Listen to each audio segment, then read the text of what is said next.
Hey folks, welcome to the Counter Clipping Show for January 10th, 2022.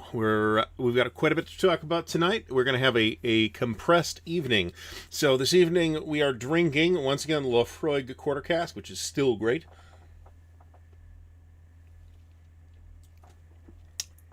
And we are clipping the Blitzkrieg Legend. This is an OCS game. It's a game that I had started punching a while back and had stopped punching because it's got this weird kind of minimalist counter die cutting thing where the counters are all really hard to tear out of the sheet. And I got a little frustrated with it. That is a problem that I have not noticed elsewhere anywhere in multi-man publishing stuff. But it was the case with this game. I don't know why. Certainly at this point I've punched and clipped a lot of OCS games. So we'll talk about that tonight as well. Our topic of the evening is the state of wargaming on YouTube, which is probably a bad title. So John Sleeper from Half-Ass Gaming actually gave me the idea of talking about just really good videos on YouTube, and it seemed like a great topic. So we're going to talk about good wargaming videos on YouTube, not just random videos. You want to go check out the best in makeup videos on YouTube, which there's millions of, by the way. This is not your destination for that commentary. But if we can talk about wargaming, then we will. We also have the Armchair Dragoons Digital Convention, which is happening this coming weekend. So we're going to talk about that. I will mention that I do know that Sacred Oil is still shipping from Thin Red Line Games as of today. I know that because I got my shipping notification today, so that should be along at some point. We've got a new unboxing coming this week, which is Imperial Tide, a new game from Greg Smith and Compass Games. So stay tuned for that later in the week. Not sure if it's going to be the Thursday unboxing or not. It may be the Wednesday unboxing as we monkey with the schedule. So for those who don't know, the streaming show with Dan Penn called You Have No Enemies Here was moved from Wednesday at 6:30 p.m. Eastern to Tuesday at 7:30 p.m. Eastern. That is because my game night moved back to Wednesday from its temporary Tuesday slot. So that is actually my fault. Don't blame Dan for that. You can blame him for everything else, but not that. So before we get started, let's say hello to Brent from the Armchair Dragoons, John Sy from the sunny Philippines, which is actually sunny at the moment, Michael Potts, Charles Latorre, Dale Brady, Fast Hines, Patrick of Patrick's Tactics and Tutorials. We at some point we'll talk about GCACW again as well, but that may or may not get fit in tonight. Michael Potts, Stephen Roberts, Carl Crater from the Wargame Bootcamp, Kilroy of Kilroy was here, John Clark, Daniel Silverthorne, Manders, Six Actual, Tim Zales, James Conway, Alan Salazar, David Imperato, Homo Ludens is in the house, Chad Canetti, Todd Walser, Joe Perez, Iggy Cricktal, Perfidious Albion, Jeff Anderson, John Clark, if I didn't say already, Fast Times, I think I did, Stuka Joe from sunny Puerto Rico, where it is probably actually sunny, Jeff Beeler, William Bird, Kyle Reese, Joe Faust. Thanks, Joe. I got the books. They look really cool. Richard D. Fortuna, Jacob Guernsey, Chet Bell, Gen Chaos 33, Messing Up Rules, Daniel Berger, Jeffrey Wesovich, Hethwill, Adam, let's see, we got a lot more here. John Harden, welcome to the stream. I don't recall seeing your name before. Doesn't mean you weren't here. Half-Ass Gaming, thanks for stopping by and thanks for giving me the idea. A lot of times I have I do have a list of channel topics, some of which are shit. Let's face it. But, there's, this one was good enough that it got pushed to the top of the queue.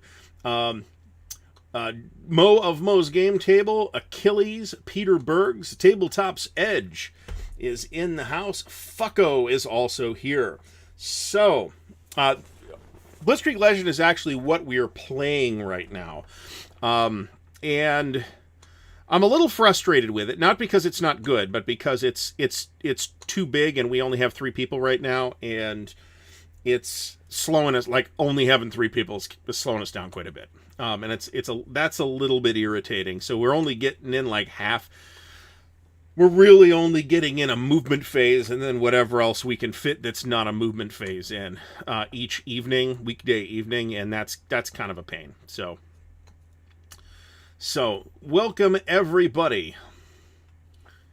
So for those who don't know, the Armchair Dragoons is a sort of collective. I'll let Brant talk about what the Armchair Dragoons is. Tune in to the opening show, which will be happening on Friday. I'm running 4 things. As I recall, I have to actually look at the schedule, one of which is the OCS Boot Camp. Now, it is sold out, but even if you are not signed up for it, you will be able to watch it live here, and there'll be a card and a schedule and all that stuff later in the week. So down in the video description, I have links to the Armchair Dragoons information page and the registration page for the digital convention. It's really cheap. There's a whole bunch of cool stuff, and we'll look at the web page in a little bit. And today's channel of the week, this week's channel of the week, is Aaron Plays. There's a link to his channel in the video description as well. So, we came perilously close to pocketing the entire BEF in our game of Blitzkrieg Legend. We couldn't quite pull it off, so we had to make do with a slightly less ambitious pocket, which has still got a decent number of allied units in it. But we almost pocketed virtually the entire BEF, so we'll see what happens this time. So I guess I'll mention, since if I don't do it now, we might not get to it, that the OCS tutorial video series, which, for those wondering, is a completely separate thing, separate project from the Armchair Dragoons OCS Bootcamp event. That's just going to be me setting up, I think Sicily 2 will do this time, and just walking people through the turns. On the other hand, the tutorial series will be a very structured, formal tutorial series, which should be really good. I'm really happy with what I have developed so far. And I'll tell you where I am with it. So I have a full script finished, ready to go, shooting script for episode 1, which will run something like 20 or 21 minutes. I have a draft script completed for episode 2, which will run something like 27 to 29 minutes. So what I am now working on are the slides, and I'm trying to develop a sort of workflow to work on this stuff so that it is in manageable chunks. So each like little sub chapter within the video will sort of get its own audio file, which will be processed separately from the other audio files and so on and so forth. So, well, the BEF will pull back this turn, so they did not get encircled, but they do need to pull back, so or they will get encircled. But we'll see how that works out. So, like I said, we didn't even get to our combat. We in the sense of the Germans in this case. Didn't even get to the combat phase this week. We got the movement phase done, and the movement phase honestly takes like 3 hours because it's all very sort of careful movement. We have 2 German players who are kind of working on top of each other, which is a little bit annoying. So it's the kind of thing that makes you want to play on Vassal, actually. But I mean, normally I do not work from scripts. Sometimes I will work from an outline and just kind of riff off the outline. In this case, it's, OCS is very fiddly, right? So I don't want to misstate anything or misframe anything in such a way as to give people the wrong ideas. So, and maybe I'll even show off some of the slides here, but progress is being made. I got a lot of progress done over the weekend. I got episode 2 scripted.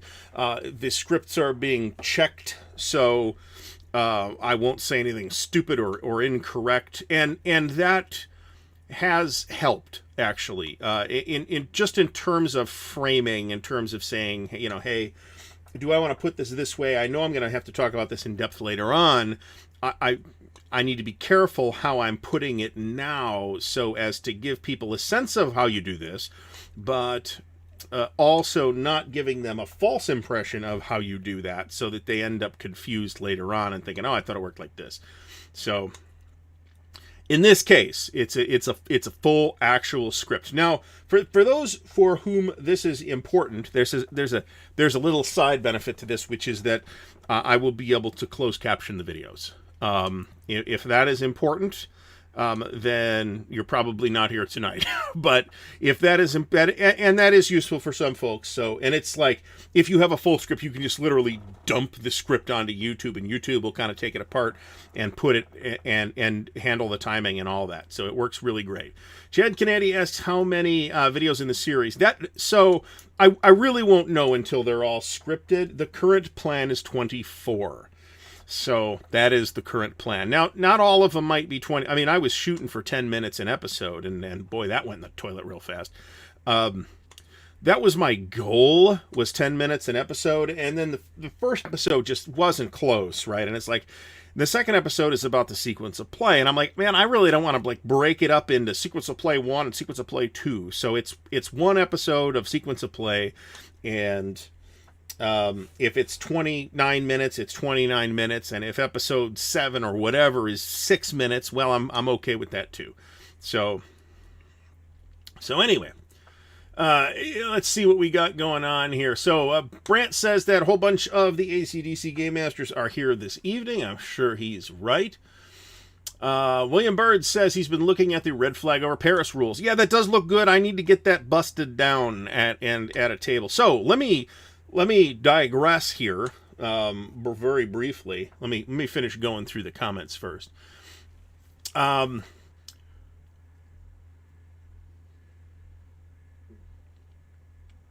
Yep. So sold out. So like I said, the boot camp is sold out, but you can always just watch it on here.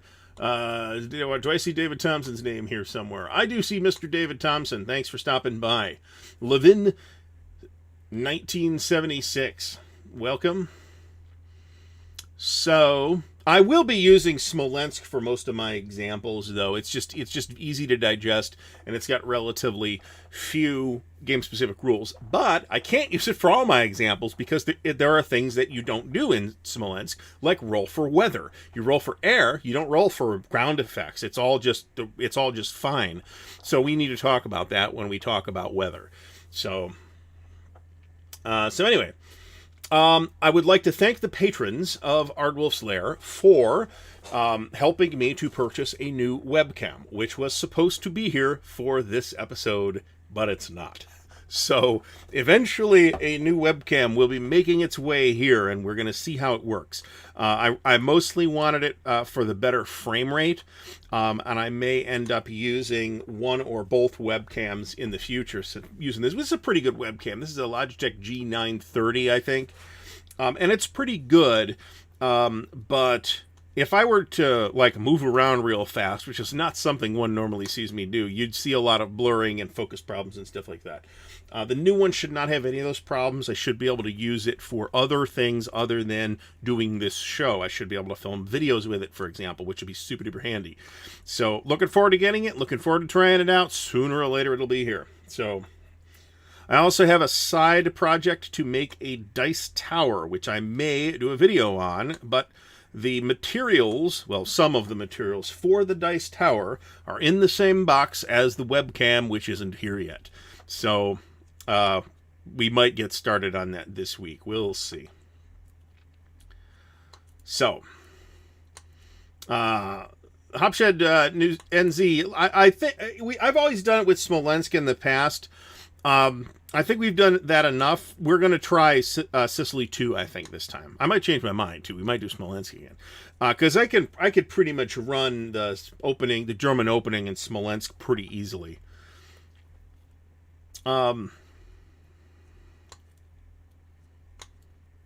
Yeah, Chad, as long as it's complete, you're good to go. I mean, this isn't like a complete disaster or anything, but it's really kind of tough to rip them out of the sheets without cutting them out. And I once again managed to shave off a little too much with the rotary cutter, so we're not going to be doing that anymore. So the stuff I bought is basswood sheets. It's like hobby. It's basically hobby plywood. And it's heavier than balsa, at least I hope it is. The stuff I bought is. And we'll see how thin it is. So hopefully it will actually be usable. If not, I guess I'll go buy something different. But it is going to be my goal to make it entirely in this space with things like utility knives and stuff, rather than with power tools and table saws and stuff like that. Okay, so since we've been asked, Laphroaig quarter cask. Non-age statement, which is increasingly popular in the whiskey world in general, and with Scotch in particular, because old Scotch is hard to come by, right? Scotch ages more slowly than bourbon does, because it's cold in Scotland, and it's not cold in Kentucky. So, and the minimum age for bourbon is something like 2 years. The minimum age for Scotch is something like 5 years. So what this is relatively young Laphroaig, but because it's relatively young, they aged it in a quarter cask, which is exactly what it sounds like. It's a barrel that is smaller, so there is a higher ratio of wood, of surface area of wood to, new make spirit. So it supposedly ages faster. Now, to what extent that's true, I don't know, but this is pretty good. I like it. But I like super smoky whiskeys, and super smoky whiskeys tend to do well relatively young. The peaty flavor tends to be super punchy and aggressive if they are real young. As they age, it will mellow out some. Now, these little tricks that distillers use sometimes end in dismal failure. I use as my example the terrible Cleveland whiskey. It is called Cleveland whiskey, and it is basically, they developed their own process where they basically put the new make spirit in a washing machine drum with a bunch of wood chips, and they keep it circulating for a few hours, and they call that aged. It is fucking terrible. So not recommended. It's also not particularly cheap. So I don't know why anybody, I can see why Cleveland Pride people would like to drink Cleveland whiskey, but it is fucking terrible, and I do not recommend it. So I love Islay malt. Islay is my favorite. Like almost all of my favorite scotches are not all that I like, but almost all of my top 5 scotches are either on Islay or are on the side of Scotland facing Islay, so they have a fairly similar character. So John Sai's talking about the counterfeit whiskey phenomenon. Actually, I watched a video on that not too long ago. Apparently that's a real thing, and considering that you can get like $2,500 for a bottle of Pappy Van Winkle, I guess I'm not particularly surprised. But that's why I'm not going out and getting a bottle of Pappy Van Winkle, because that's a stupid price, and I'm not paying it for wheated Buffalo Trace. No, thank you. I'm good. So I am possibly shaping the narrative on that stuff to make it amusing, but that is basically the mechanism that is used to age that whiskey. It is not good.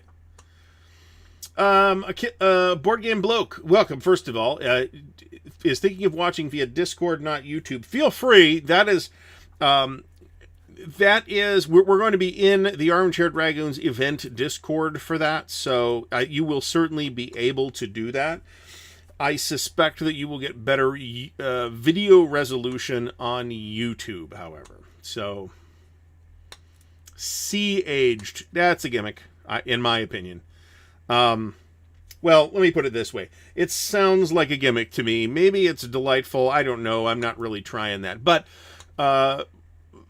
whiskeys that are aged in like a nautical environment absolutely do take on a maritime character.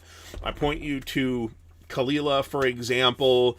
Old Pulteney is another one. Even Glenlivet is sometimes tastes sort of salty to me. Not salty, but tastes of the sea, if you know what I'm saying. Working on the breakdowns here, of which there's kind of a lot. This is...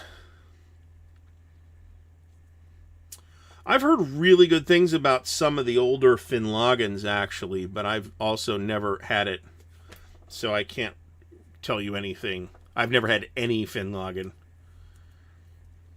So, okay. So, Wargaming on YouTube. Let's actually talk first about the Armchair Dragoons digital convention. So let me finish tearing these things apart, and then we'll talk about that. All right, so here we go. Here is the finalized schedule. They just added some stuff as of, I think, today.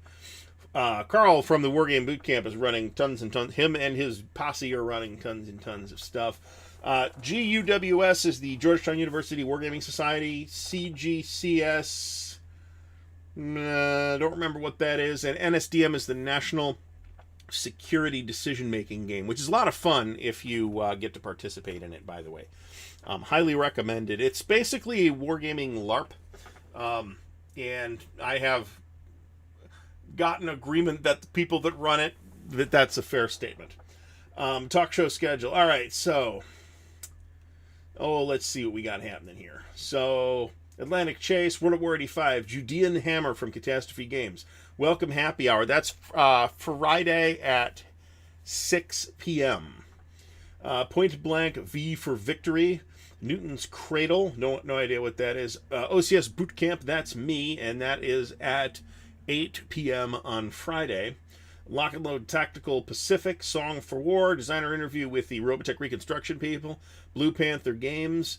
Those are the folks that print. I think they do a couple of their own things too, but they're better known for being the print-on-demand house behind such publishers as Hollandspiel and White Dog Games.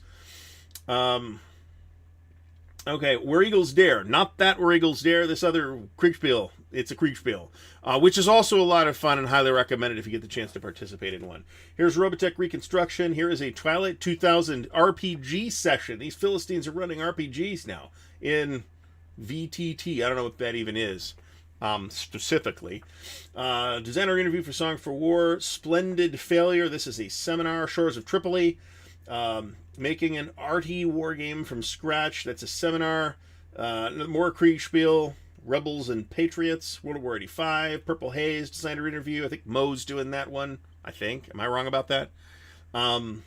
Fleet Marine Force, it's a Sebastian Bay game oriented toward the Marines, but it's not like, I think it's, last I heard, it is not an official Marine Corps war game, but it's definitely oriented toward Marines. So, or Marine actions. First Battle of Kharkov, this is a seminar, Romance of the Seven Realms. Don't really know what that is. Global War in 1885. Horse and Musket. I think that's the Hollandspiel Horse and Musket. Song for War, Purple Haze. Exploring competition through competitive wargaming. Some of these, if you've never done the wargaming seminar thing, some of them are really legitimately very interesting. Designer interview with Catastrophe Games. Here is a game session of Lanzarath Ridge. For those who don't know, that is the next upcoming game in David Thompson's Valiant Defense series. Started off by Pavlov's House and Soldiers in Postmen's Uniforms and those. That's the new one. I think there's a Kickstarter planned. I have no inside information, although if David is still around, he can absolutely plug that in the chat, and I am okay. You won't be able to put a link in the chat, but if you want to tell people when it's going live, that's not a terrible idea. I know that VTT is a virtual tabletop. Is it a specific virtual tabletop, or is there some generic thing that's just called virtual tabletop? Okay. Oh God, there's more. Okay, we're only like halfway through here. Heroes of the Nam for Lock and Load Tactical. Battle of Quiberon Bay. Okay, and then there's more. White Eagle Defiant. That is the game about the Poland 39 campaign from Ryan Heilman. Designer interview with Bruce Maxwell about Air and Armor. I know that, once again, Bruce is super, super excited about Air and Armor. So he will probably, if you watch that, you will probably exit that program wanting to get Air and Armor. And it's coming from Compass Games. I don't have any specific timetable information. However, this is a AR4 breakdown. Point Blank V for Victory, War of the Triple Alliance. SCS North Africa, for those who watched the unboxing video recently and you want to see it get played, there you go. Newton's Cradle, there's the keynote, World War 85, Random Chatter, NATO Cold War goes hot, that's the Bruce Maxwell one. UK wargaming scene, Lock and Load Tactical Judean Hammer. Blucher, that's miniatures thing, I believe, Battle of Guadalcanal. Not sure what game system that is. Maybe that's not important, I don't know. Shores of Tripoli planning the American Revolution NSDM style. I don't know what G means. Eagles Clash, that's more Kriegspiel. Last One Standing, more Lanzareth Ridge, more Robotech Reconstruction, Falling Sky, which is a coin game, for those who don't know, I'm sure everybody knows. And a Wargame Boot Camp, Hearts and Minds. And then I'm closing the event with Brant and whoever Brant wants to invite. And we will have, like I said, over the next couple of days, we will have scheduled cards on this channel for all of this stuff. Okay, so that is a whole bunch of stuff. Mo says Newton's Cradle is a gravity game. That's plausible. Very plausible. Oh, it's Attack Vector Tactical. Okay, so it being a gravity game actually does sort of make sense.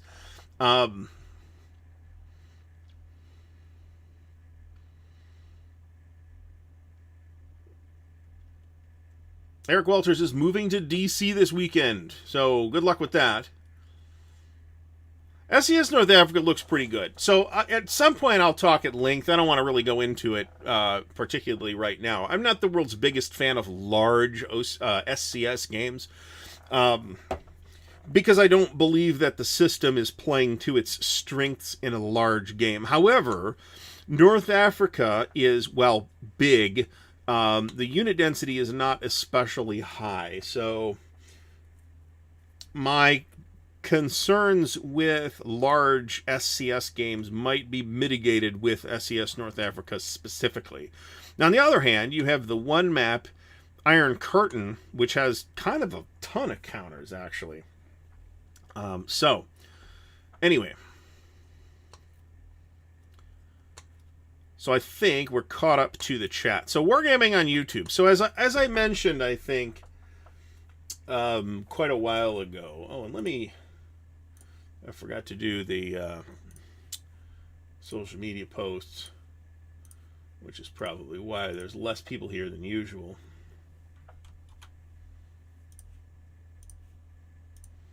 I guess it's better to remember 10 minutes in. So, we're doing pretty good, actually. 106 here right now, according to this. Okay, so, YouTube. So, I'm going to take you to, actually, my YouTube subscriptions page.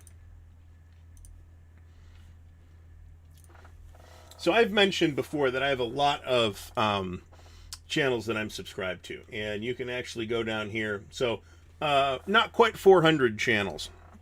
I may have given an actual number at some point before that was more or less than that. I have no idea.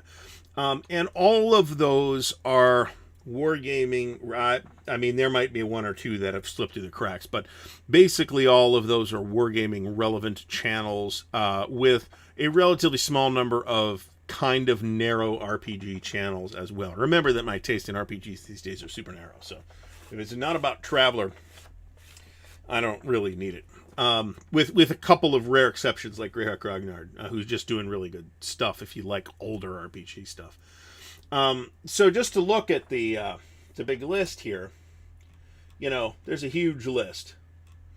I do, now that I'm looking at this, I do see a couple that are in fact not wargame related, but you know, for the most part, it's wargame related stuff. So in way of anecdote, Jean-Michel Grosjean, I think is how that name gets pronounced, Michael, and it is really good. Actually, it's the best. I mean, it's kind of a tutorial and it's kind of a playthrough content on Nevsky that I've seen. I thought that I've seen. I'm not claiming to have seen everything on Nevsky, and all I have for Nevsky is an unboxing video. So,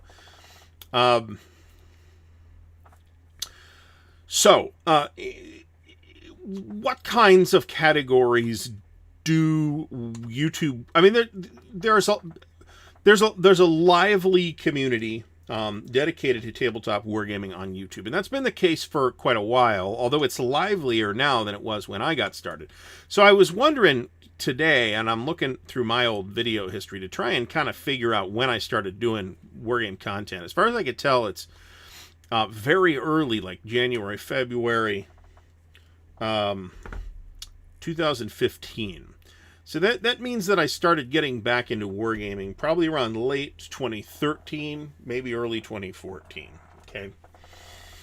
Which is about 7 years ago, which seems like it's been longer, to be honest. But when I got in, right, I had gotten out of wargaming because it seemed to me at the time, and at the time being sort of the mid-noughts, early to mid-noughts, I think, that wargaming was pretty much toast, right? The conventions I was going to, the wargaming publishers weren't showing up there anymore. The people I was playing wargames with had drifted off into other had drifted off into other interests, or moved away, or in a couple cases actually dropped dead. So, MMP wasn't at Origins anymore. GMT wasn't at Origins anymore. Decision was still at Origins and still is at Origins, but I was not, at that point, I pretty sure I had never bought a Decision Games product. So, Third World War is among my highly anticipated things, too, and it's coming pretty soon, I believe. So, hopefully we will get that. I think there's an excellent chance we'll get that to the table. We got the classic one to the table a few years ago. So, let me point out that there are forums over at the Armchair Dragoons website too, where you can talk about war games and stuff. I personally think that that online discourse is moving away from the direction of forums, but I could end up being wrong in the long term about that too, and toward social media, or at least semi-social media sites like Facebook and Twitter and Reddit and those kind of places. That said, only I do pretty good on Twitter, actually, but Facebook is a really pretty happening place for tabletop war games, to be completely honest about it. Yeah, just wait on that.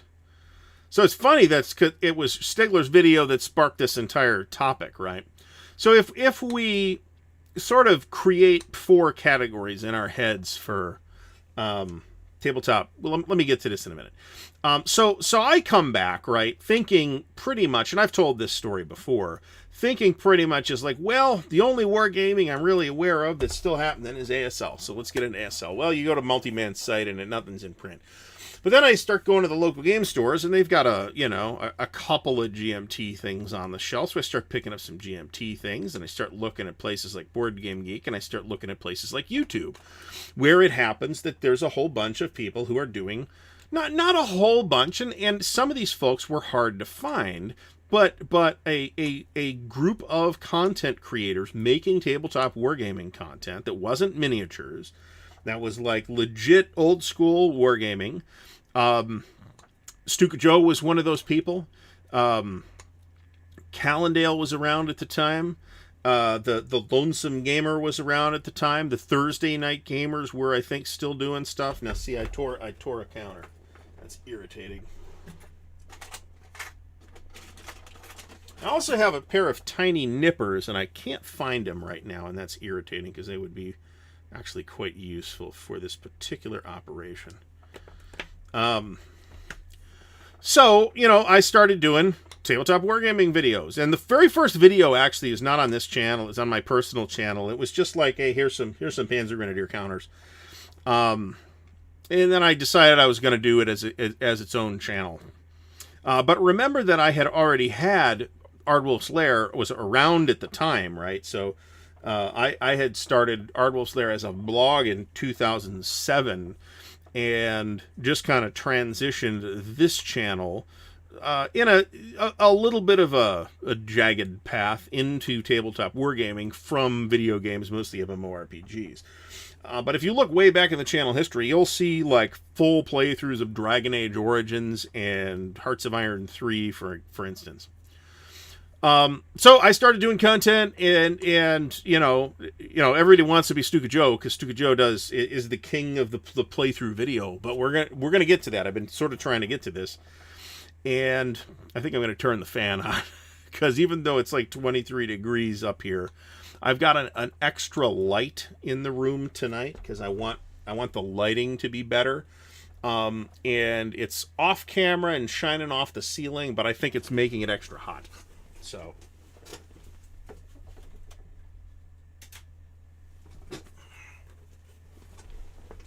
all right. Anyway, so well, you know, Perfidious Albion there might be something to that, but there's also something to GMT was on the precipice of going away at one point, and it was P500 that saved them. I mean, that's Perfidious Albion. That's what it looked like to me. In retrospect, although I think there was a bad period that lasted about a decade for tabletop wargaming, in fact, the dying status of the hobby was a little bit of an illusion even then.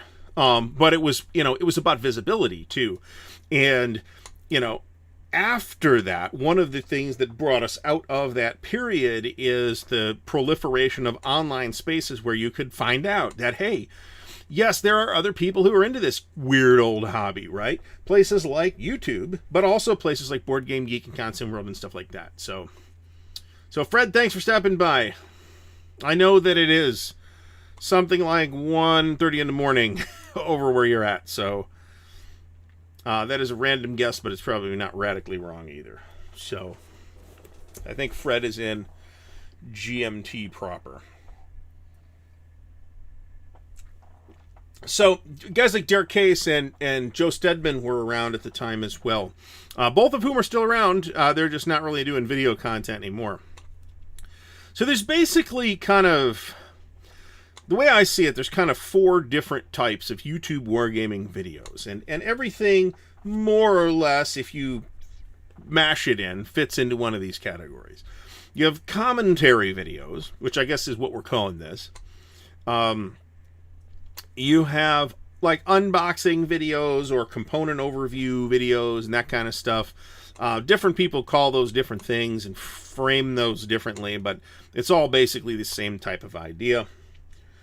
You've got your tutorial videos, and you got your playthroughs. Okay, and it's my belief that in most cases, the commentary videos are, I think, easy to do, right? I mean, but that's because I've got a big mouth and I'm super opinionated. So you can take that for what it's worth. Noe Cleveland. I am from Cleveland, if you didn't know, Tom. I think you probably have, because I mentioned it. Oh, Wargaming has been dying since before that. The first edition of the Complete Wargammer's Handbook, which I think was published around 1980 or 81, talked about how Wargaming was dying. And here we are. So yeah, and Justagard is a youngster. I mean, a bunch of the rest of us are, in fact, old geezers. But Justagard and others are actually youngsters. And I don't think Liz from Beyond Solitaire. Liz is mostly interviews. That's true. I mean, interviews are kind of commentary in that format. I probably not. Interviews should be their own category. I will concede that. And a lot of what Liz does first of all, it's a really good channel. The YouTube channel is really good. The podcast, which I feel like she's putting more emphasis behind the podcast right now. The podcast is really good. So please do check out the Beyond Solitaire podcast. The hardest...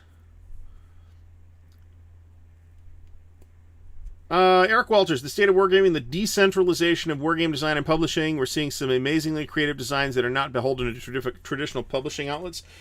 That might be true, but we're not talking about that tonight. So, well, I mean, we got to be careful. So, I mean, I'm not going to say that there isn't something to this notion that wargaming is a graying hobby. There is. It's just not the reason. It's not a reason to shit your pants over it, right? We're going to be, and I've said this, and I think Mo has said something like this, and Jim Wozarski has said something like, maybe it's dying, but it's going to outlive me, so who cares? So, and I can get behind that idea. So, Brant is a youngster. That's right. I forgot. So, The tutorials and the playthrough videos are by far the hardest to do. And if you have watched a lot of playthrough videos, you might recognize why. There are a lot of really good playthrough videos. There's some pretty bad ones, too. Some of them are on this channel. So, just so you know, a lot of my live-streamed live play, for example, of big games is really not good content. I mean, if you manage to fight your way through my complete playthrough of Thunder in the Ozarks with Pat Mullen, great, I'm happy, but man, I don't think it's very good content. It doesn't flow. So in order to do good playthrough content, I think it has to be highly structured from a videography standpoint, and that doing it live is not that. So let's brutally tear some more counters out of the sheets here, and these ones aren't so bad. I don't normally use a tool or cutting implement or anything to remove counters from counter sheets. There are times I do that because I have to, and I actually did that with some of these too, but I found like it wasn't really helping unless I actually cut every single counter out, and I'm not doing that. That is a pain in my shorts. So no thanks. All right, so empty counter sheet. There is yet a full counter sheet of Germans and the remnants, including the rest of the trucks. So I guess we got to get those two tonight. There's errata counters in here too, which look like they are Baltic Gap replacements. Tiberius, thank you for subscribing to the channel. If I haven't reminded you tonight, and I haven't yet, please do subscribe to the channel, like the videos, and all that jazz. So thanks for stopping by. Steve Overton. Is Steve in the house? Steve Overton is in the house. Steve's one of the fellas that I got to meet at Compass Expo. Steve's a great guy. He's got an upcoming game, Contact Now, Red something's red. I'm trying to figure out which ones are the Baltic Gap replacements. I think we're going with this. Yeah,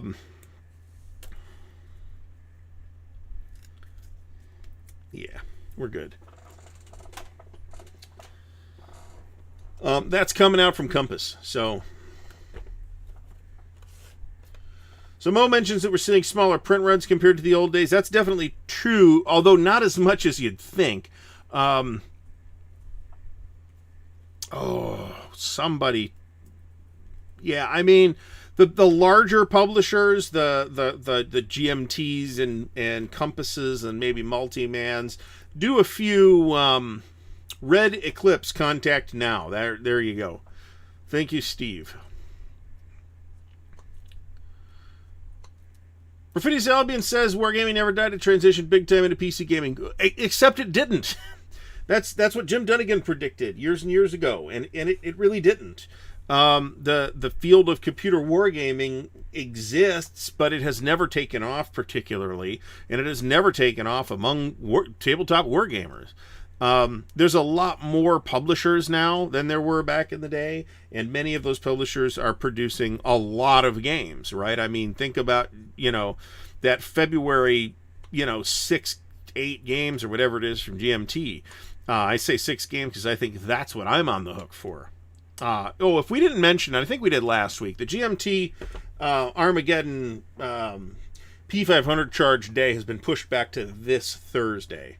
So I actually ran the numbers, and it's maybe not as alarming as I thought. Total War and Civilization, are those computer war games? I mean, I wouldn't call them that, A lot of the Matrix stuff absolutely is, but that's super niche too. So the playthrough stuff, I really enjoy a good playthrough series. It gives you a sense of narrative about the game, but they're hard to do, right? The Tabletop's Edge, who I think is still with us here, is doing a really good Last Blitzkrieg playthrough. He would be the channel of the week, but he already was the channel of the week, I think, before he started that series. And it's really good, and I'm waiting for the next episode to come out so I can clip counters and watch it. And it's great viewing. The Counterattack channel has done some really good playthrough content too, although a lot of his more recent stuff tends to be stuff that I don't have a lot of interest in game-wise. But that's not his fault. It's still good. It's still good content, and he's certainly done a ton of stuff I have been interested in the past.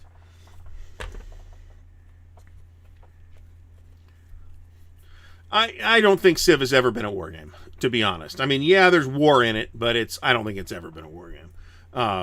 And the computer Civ, and I played, Civ all the way back to Civ 1. So,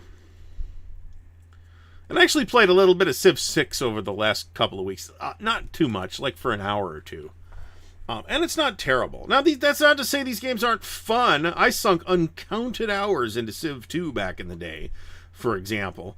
But the sort of spreading thin of the market is something that's happened in video games too, right? I mean, how many new games get released on Steam every week? Hundreds?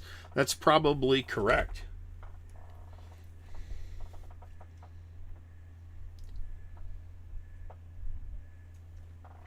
So Brant says that what possibly happened is that a bunch of folks who used to play tabletop war games moved to computer games because that's what they really wanted. Yeah, but a lot of the old war game guys here in Central Ohio now just go to cabs and play, Ticket to Ride and Terraforming Mars every week.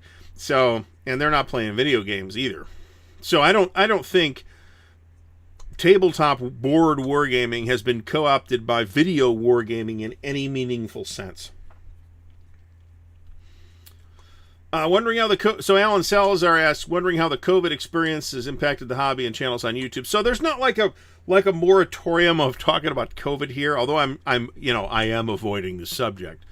But it has probably been beneficial to people running YouTube channels, is my guess, because people, don't want to go out as much. Even people now who aren't necessarily quarantining, and really almost nobody is actually being quarantined right now, are still, sitting at home because they don't want to go out, because they're people that they would go out with don't want to go out.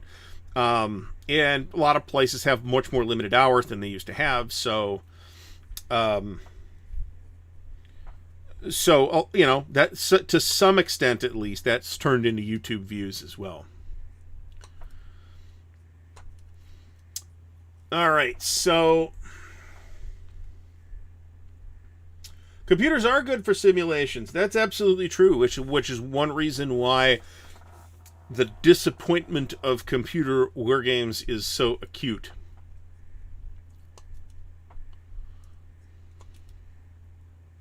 Jeffrey Wesovich says that Eric Dott spent a pile of cash on computer games back in the day, which is true.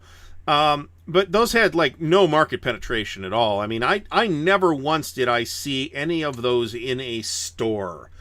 I did have a friend that had Telengard, and I played that a fair amount, but never once did I see Avalon Hill computer games in a store.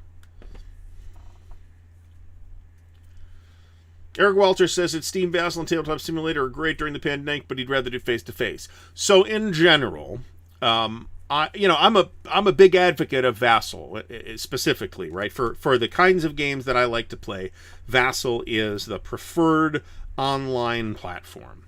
But at the same time, would I rather play face-to-face? Almost always, yeah. But I don't have that space here to set something up. I have to be dependent on people that I know having that space to set something up and leave it up for months, right? Vassal mitigates those problems. The tutorial content is also, I'm trying to get us back on topic here, at least until we finally abandon the topic totally and just talk about whatever I want to talk about, which is, I would estimate about 15 minutes from now. Tutorial content is really difficult too, not only because it's got all of the same production challenges as playthrough content to do it well, but it also has the additional challenges that you really, really don't want to get rules wrong if you're doing tutorial content. If you're doing a playthrough content, I'll be honest, to some extent I welcome corrections on if I do a playthrough series, and I have done some. I welcome corrections in the chat, but I don't welcome people being dicks about it. which has also occurred. So, and if you're doing it live, it can end up feeling disruptive. So there's that too. But I don't know. There's a tentative thought in place about doing some live gaming content, but I've got to figure out how to fit it in the schedule, which is a big challenge right now.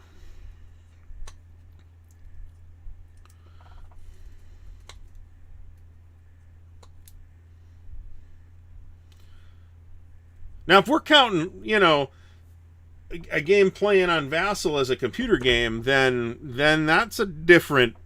You end up with a different answer at the end of that equation.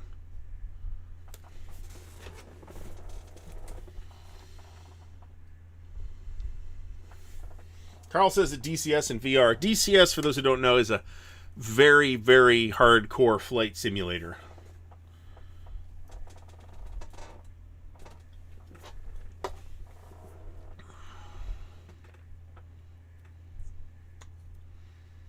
Charlie K was the YouTuber that did the Good Passive Glory playthrough.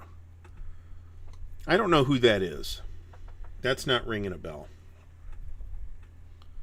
Now, like, I mean, as long as you're careful with the rules, I think you're fine, but you got to be super careful with it, which kind of leads me back to where I am with the OCS thing, which is that's one of the reasons. It's not the only reason, but it's one of the reasons why there's a script. And there's one and why if I go off script, I will re-record it.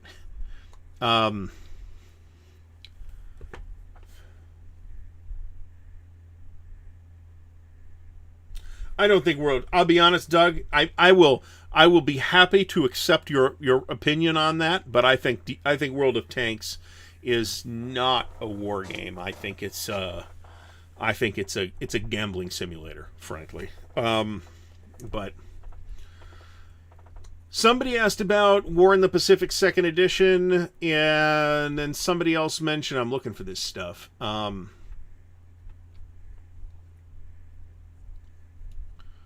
Eric Walter says, what is the fate of the Impossible Monster campaign games such as War in the Pacific 2nd Edition with the expansion? So, I mean, playing those games virtually is really kind of the only hope that most people have of playing that kind of a game that big. But one might argue that it's not that much bigger than the original War in the Pacific. I mean, it is, right? Because you're playing out all those little individual island actions, and that's going to add a lot to the time, or Camp Half North Africa, or whatever. Playing those things virtually really opens up the possibility space in playing those kinds of games. And it can also be a boon for content creators, because I don't have to have, Case Blue set up here if I want to do a Case Blue video, right?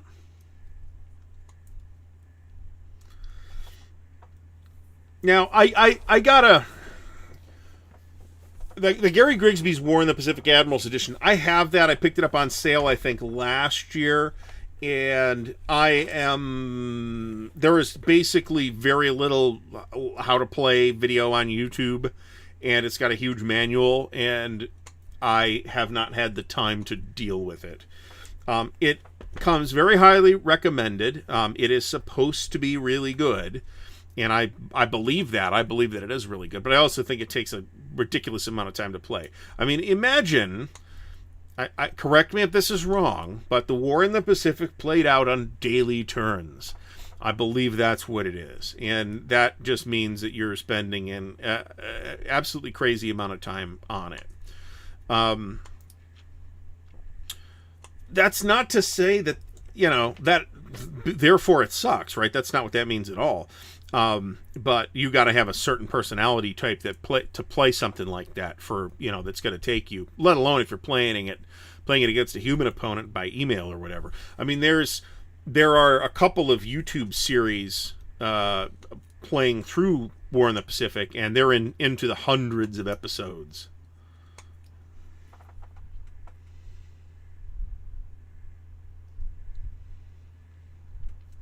So Tim Sale says, one thing we don't need more of is YouTubers that video the first playthrough and still don't grok the rules. Yes, yeah, you're absolutely right about. Well, I will, on the one hand, say that is a real thing, that happens. At the same time, you're not paying for this content either. and nobody's holding a gun to your head forcing you to watch it.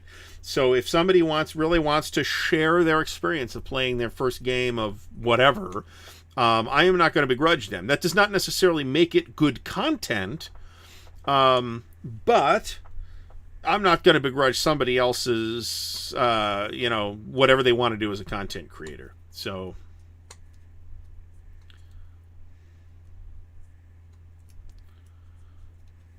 we played. Well, that's another thing. Is a lot of times in the big games, you play till you run out of time, or you play until you feel a decision has been arrived at. So we played Goth's Atlantic Wall, till I want to say June 13th or 14th, and we would have got to the 15th or 16th, except that somebody bailed on the game. You'll know if he ever turns up here. So, if you like the system, yeah, it's an interesting situation, actually. It gives you a lot of room to maneuver and a lot of... it's a very big decision space in Lucky Forward. It is a complicated and difficult system, so, be aware of what you're getting in for. But that said, it plays cleaner than a lot of people think it does when you actually start playing it and you realize it's really not that complicated. It's just that the rule book was maybe not... It's complicated, but it's playable.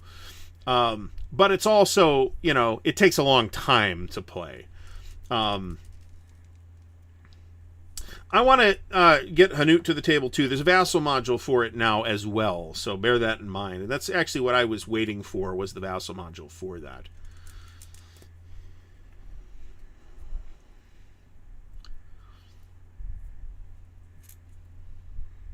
So yeah,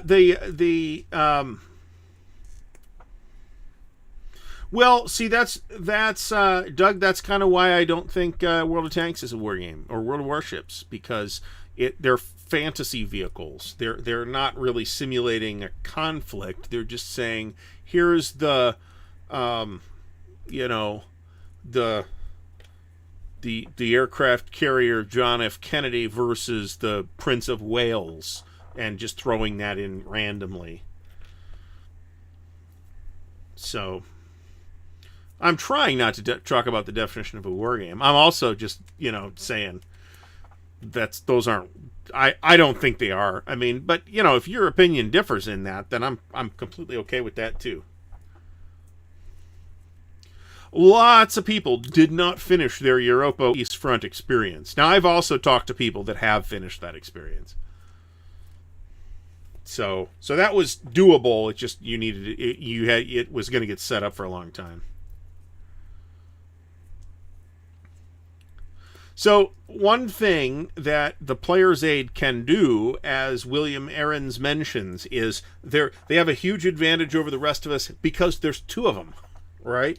So they can do all this stuff that keeps the content coming without necessarily...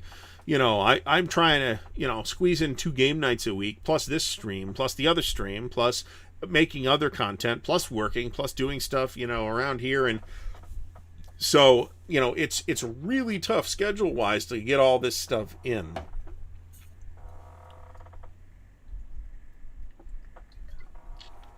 So that's a concern. And it would be less of a concern if there were 2 of us. Or if, one of the 2 people was like a digital animation person or something like that, which is not the case for them, but they can still double up on the content. So Victoria 3 might be good. I don't know. I did not manage to successfully get into Victoria 2, but I've put about 50 or 60 hours at this point into EU 4, and I still absolutely suck at it, but I played that a little bit. Do I consider Sean Tomo? Is that Tomo or Torno? Do I consider HOI 4 a war game? Sure, but it feels less wargamey than Hearts of Iron 3 did to me, because it seems like so much of the game revolves around not fighting the military campaigns, but running that that national decision tree, and then you have to run the production system. And so it feels more like a game of Kanban to me than a war game. But I don't think I could credibly call it not a war game, right? So, Hethel says the keeping the talking flowing. Yeah, that's true. That's absolutely true. And I've done, we've done a decent amount of playthrough stuff where we were kind of learning as we went here. And, again, I'm not going to gainsay that. I'm not forcing anybody to watch it either, though. So,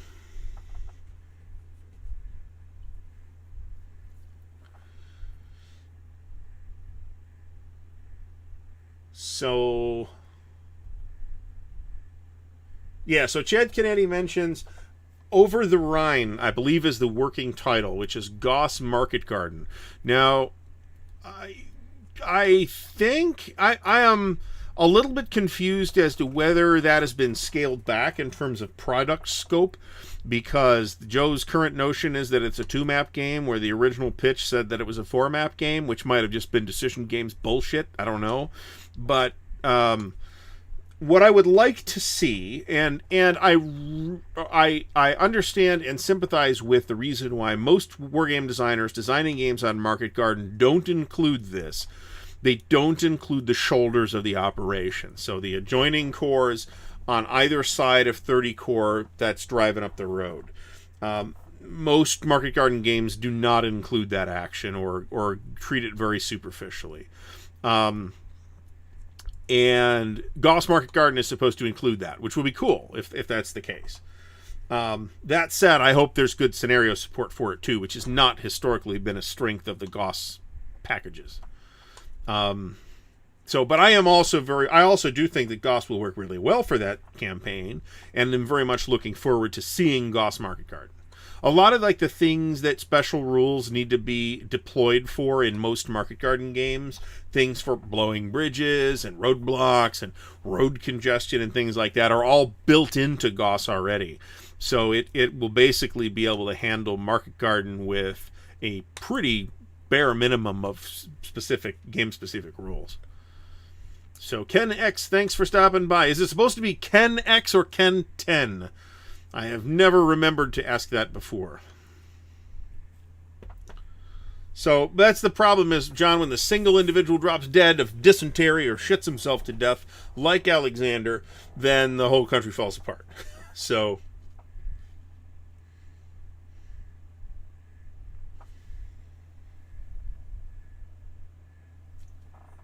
A Great Day asks about the Lock and Load Tactical Steam version.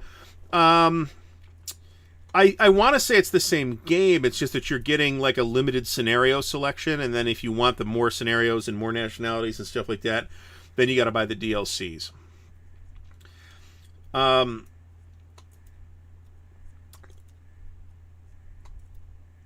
Stuka Joe asks, how many counters do I actually clip during a 2-hour show? So I'll be honest, I typically clip a lot faster, almost twice as fast, when I'm not streaming.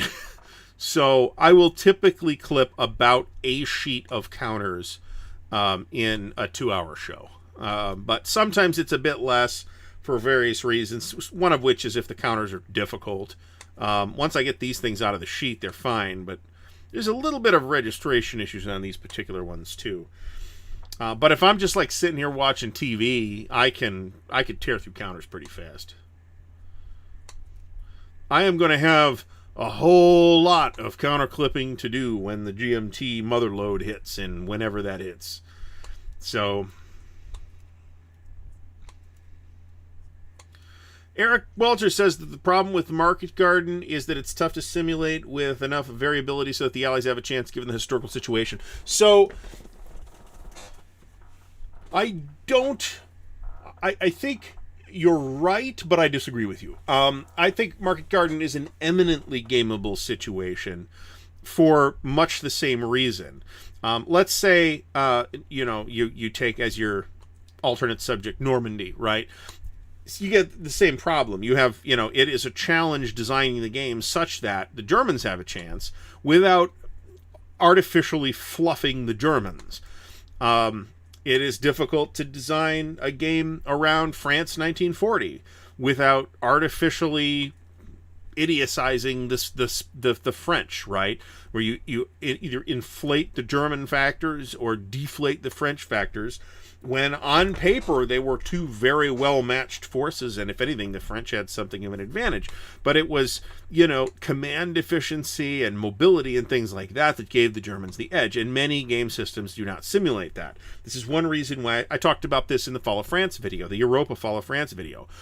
I don't think that, unless the French player makes a giant mistake, I don't think there's much of a way for, because they tried to do like real legitimate statistical modeling and determining what the factors were going to be.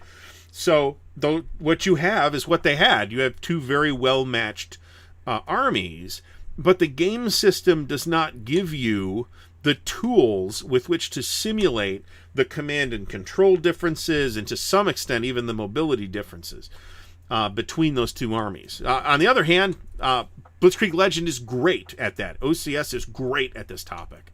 So now, all that said, all the pressure's on the Germans. So with Market Garden, yeah, it's going to be very challenging for the Allies to pull that offensive off. But it's a matter of timing too, right?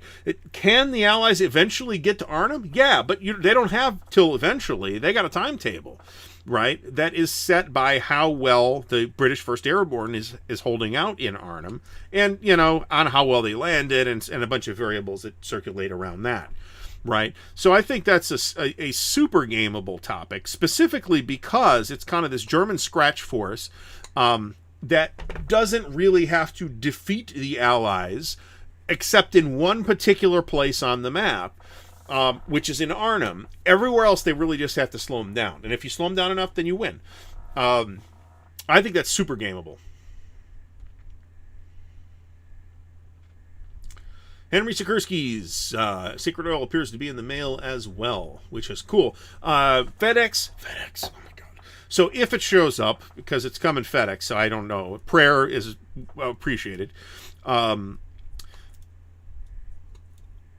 It's supposed to be here Thursday. We'll see. We'll see what actually happens. The post-it notes on GCACW were just telling me which of the classic Avalon Hill titles are punched and which are not. And that's important because some of the old ones came together with all their markers together in a box. So I'm kind of trying to just figure out exactly what's there. So that's why that's what those are.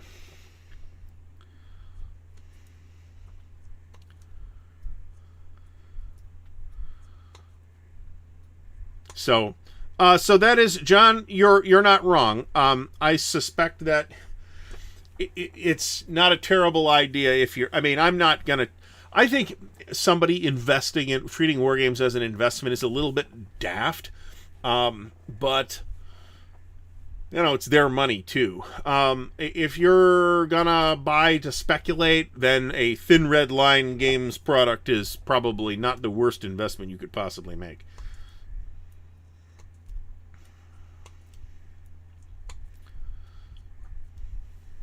Well, Eric, you're right. It is Nijmegen over Arnhem, but it's Arnhem that sets the timer.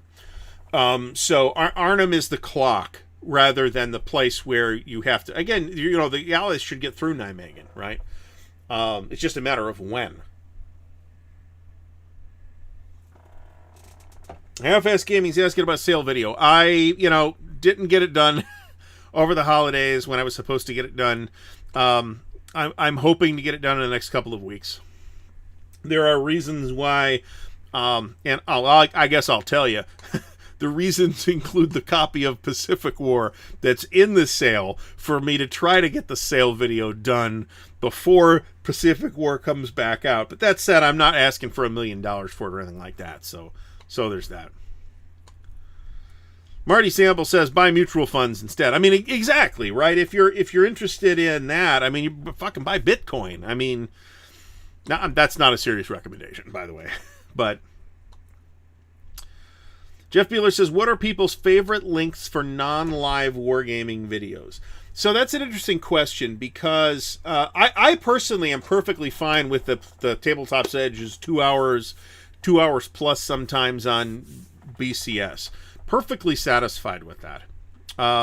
But that's setting itself up to be only enjoyed in a specific way. It's only going to be enjoyed when I am sitting here in front of it. And it's not the kind of thing that you can just listen to. This show you can just listen to because it's really just me yakking. A playthrough, you gotta, I mean, I want to look at the map. I want to see what's going on. I want to see the positioning of the units. I want to see, hey, this person is missing an opportunity here, or oh, you didn't see that. So Brant, thanks for stopping by. Everybody remember the Armchair Dragoons digital convention that is linked in the video description. It'll probably be in next week's video description too. A.U. Crichtel says that he has made tens of dollars in the wargaming speculation market. Stigler is here. So,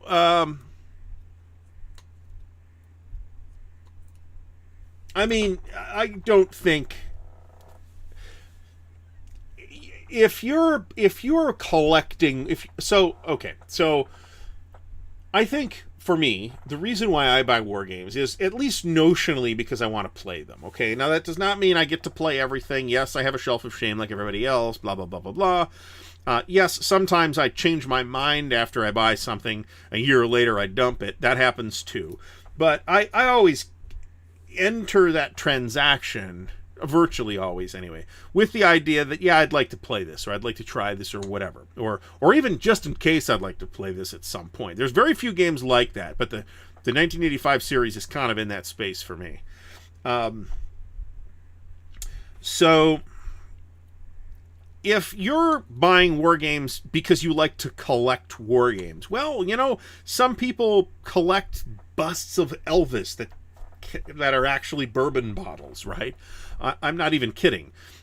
You know, people collect all kinds of crazy stuff, and collecting war games like that is not necessarily any dumber than any of those other things. But if you're viewing it as an investment, then your money is better spent buying, you know, put it in your 401k rather than put it into copies of Thin Red Line games.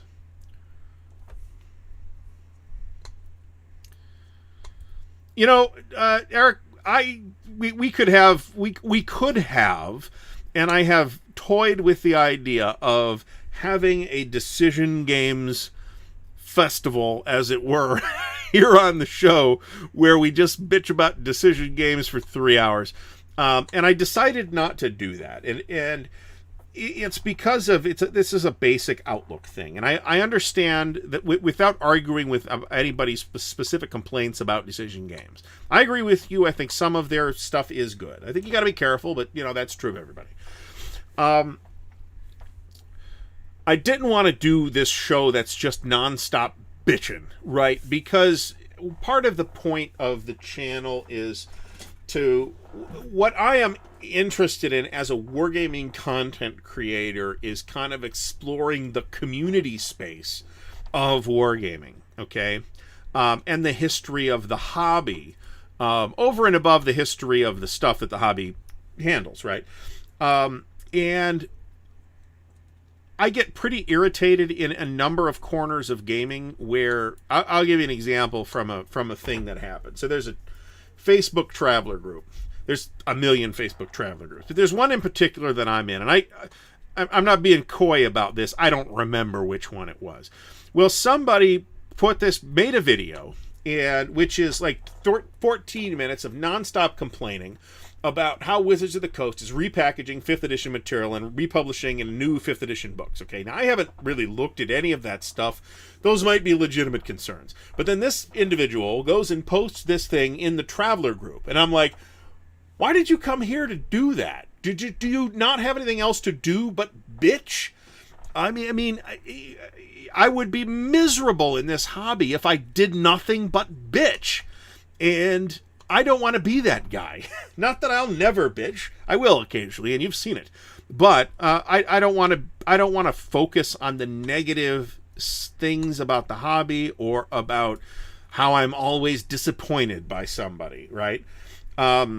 There's plenty to like in this hobby. There's plenty to like in whatever hobby you're in. If you want to go find, and this is true of video games too, you want to go find entire channels dedicated to nothing but complaining. I have unsubscribed to people. I subscribe to a guy that does, on the video game channel, I subscribe to other video game channels. and I was subscribed to, one of the things that I subscribe for is the Elder Scrolls Online, which I haven't been playing lately, but I will get back to at some point. I subscribed to somebody because he did a couple of videos that I liked, and then I noticed, every week he'd do 2 or 3 videos complaining about this and that and this and that and this and that, and all he did was complain. You are putting a negative experience on my experience. And I got tired of it, and I ended up unsubscribing to the guy. Now, I don't even remember who that was at this point, but because it was a while ago. So, if we don't spend a lot of time complaining about whatever, then that is intentional. That is a conscious decision that I have made. I enjoy this hobby. I would like to share my enjoyment of the hobby with the community, and it is not my intention to share my total abject misery that I am constantly moaning about how I am butthurt about so-and-so or such and such. And now that I've said it that way, there are Wargaming folks that I don't follow, even if I am subscribed to them, but maybe I don't subscribe to them but don't watch their content because they are constantly butthurt about something. And I don't enjoy that. It just constantly. And yeah, Constant World is a miserable place too. Constant World is super siloed though, so it really depends where you are. You can go in some folders and everything is great and everybody's really helpful, and you could come into another area of Constant World and it's an absolute snake pit. So there's a lot, as Mo mentioned, there's a lot of whining and complaining, and it's not just wargaming, okay? It's gaming in it's probably a social problem with society at large, but it is certainly something that, as somebody that pays quite a lot of attention to specific corners of gaming, only one of which is wargaming, it is certainly something that I have seen a great deal of in gaming spaces, and it's fucking tiresome. So that was a bit of a rant, I suppose. Stuka Joe says he never does a video on a game he's not interested in. Yeah, me neither. I've done a couple of buddy unboxings that were like, I'm really not into this. And I think you can tell. I mean, you can tell, hey, he's not into this opening the box. So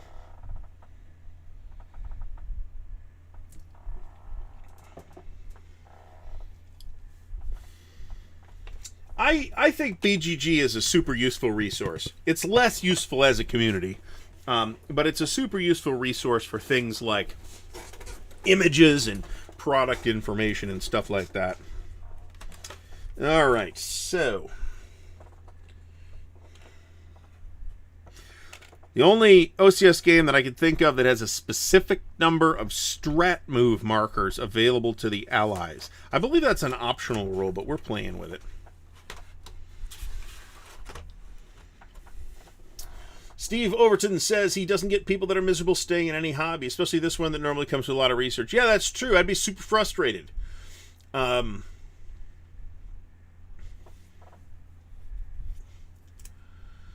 Perfidious Albion says that's why he can only handle the Game Squad ASL forums in very small doses. I have spent very little time there, and I think it's a little weird that that's where the Happening ASL forum is, for one thing, but, I guess if that's where it is, that's where it is.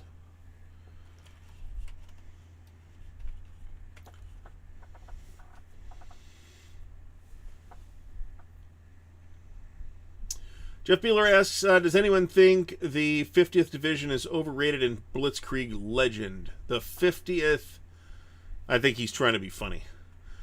Guthwolf, first of all, thanks for stopping by. Started following a couple of months ago. Heard me talk about NWS Wargames and used them in the past, but he went a few weeks ago and the site is gone. Do I know why? Yes, I do know why. The owner, Christopher Dean, passed away suddenly. He was in his, as I recall, in his 40s or 50s or something like. He was not aged. He had lost both his wife and his father in like the several months prior to that. I don't know if that had anything to do with anything. That could just be coincidence. I don't know, but he has passed away, and it does not appear that I will be delighted to be wrong about this, but it does not appear that NWS is going to continue to be a place at which you can get board war games. The computer game part of things may be revived under a new storefront at some point because there were other people involved in that, but the board wargaming stuff was all Christopher. So I'll say this again, we've talked about this in previous episodes. If you had an open order with NWS that did not get filled, at this point, I think it is safe of you to assume that it is not going to be filled, and you should pursue a refund through your credit card provider or PayPal or however it is that you paid for that order. I got my money back. So that is my recommendation. You behave according to the dictates of your conscience. But I see no benefit to anybody, including Christopher, for your money to sit out there somewhere. And so a number of people have asked me about what to do about their orders. They just want advice, right? Not because I'm necessarily know anything special, because I don't. But and just people that I've talked to, there's probably about $3,000 and me. There's probably about $3,000 in open orders that I am aware of that just never got filled because he just never filled them. So it's pretty obvious to anybody that shopped with NWS that he was not making a lot of money on those store sales. So, there is a sense in which I cannot particularly blame him for sitting on orders for lengthy periods of time. But at the same time, he took your money right away. So, I would pursue getting your money back. That's my advice on that. Look for a Gray Rooster Sales LLC. That is a dealer in Ohio. He ships not quite as good a prices as NWS, but his prices are pretty good. And he ships very quickly, and he ships stuff very well protected, which was also not the case with NWS. So, news you can use. And there are concerns with probate, right? That, who knows how long that'll take to get settled. It might go quick. It might not. Nobody knows. And the customers you're going to be the last people to get paid too. The people that he owes money to, like the bill collectors and stuff like that, will get their money before consumers will. Stuka Joe says that he thinks that BGG people don't understand wargamers. Boy, I can't argue with that. That's absolutely true.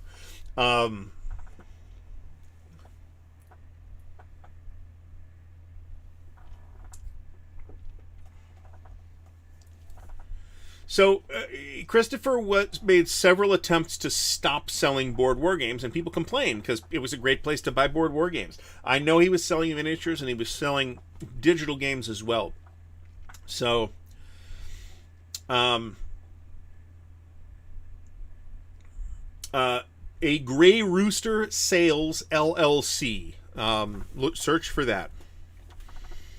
Not affiliated, just, somebody here, and I apologize for this. I don't remember who mentioned them, but I have placed one order through them already, and I was very happy both with the speed with which it was shipped and with the very, very thorough job with which it was packaged.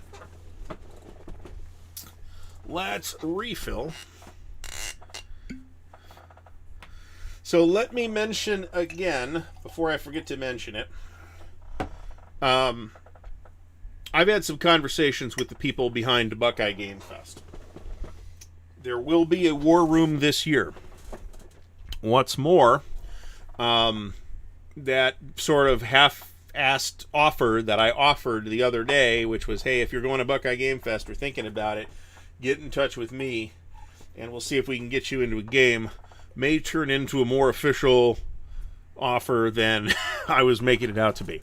So do get in touch with me. I'm trying to kind of coordinate in an official capacity for Buckeye Game Fest. what's going on in the war room to make sure that things are happening in the war room. So it is in April. Exact dates are on the Wargame events calendar, which can be found in the video description.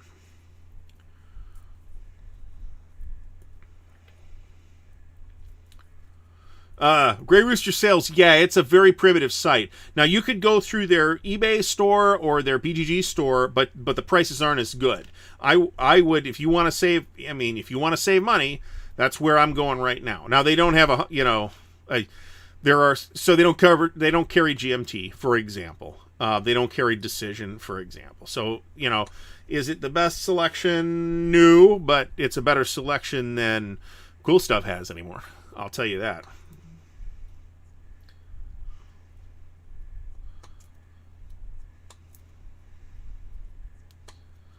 But it is not what I would call a modern website.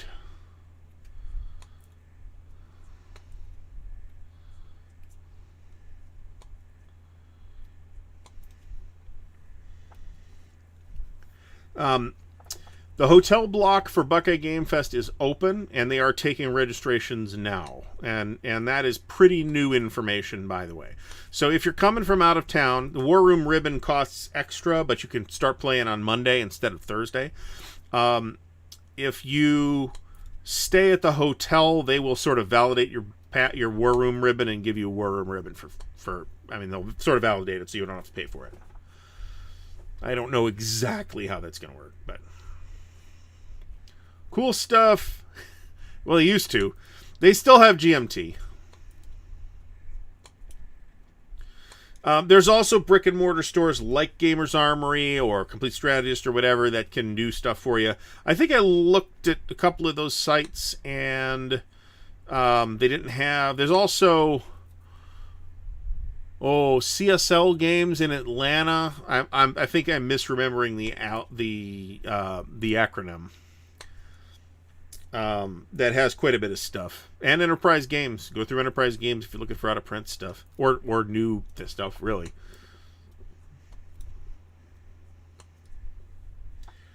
Amazon is, generally speaking, a fairly bad place to buy war games. You will generally get hit with a higher price and pay shipping. So, on the other hand, sometimes you can have it tomorrow. And if that's important, then maybe that's a factor.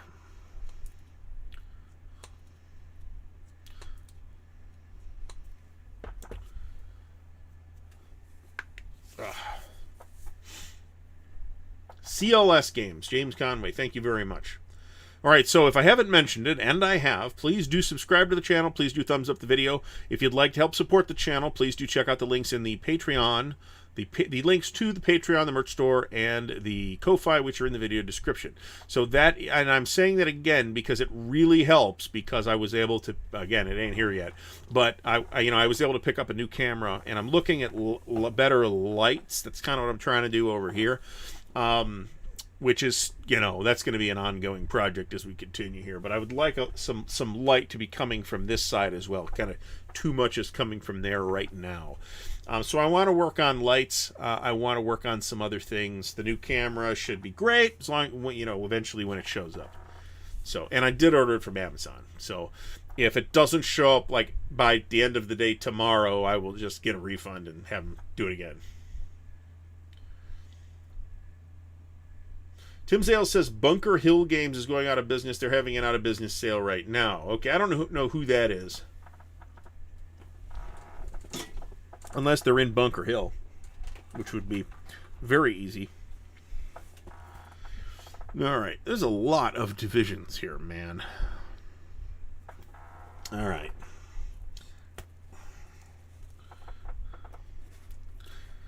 The amount of French artillery in this game is absurd. We talk about this actually a lot, about retailers, different retailers, Noble Knight and Enterprise Games and Grey Rooster 2. You can see I'm having trouble with this damn thing. If I could find my clippers, it would make this a lot easier, but I don't know where they are. And I think this will be the end of tonight's clippage. And we're about half an hour away. So, miniature market, the problem... So, one of the reasons why I was buying stuff from Cool Stuff was because Cool Stuff carried MMP. And miniature market does not. So bear that in mind. But for like Compass or GMT or whatever, miniature market's a good place. They have a good discount.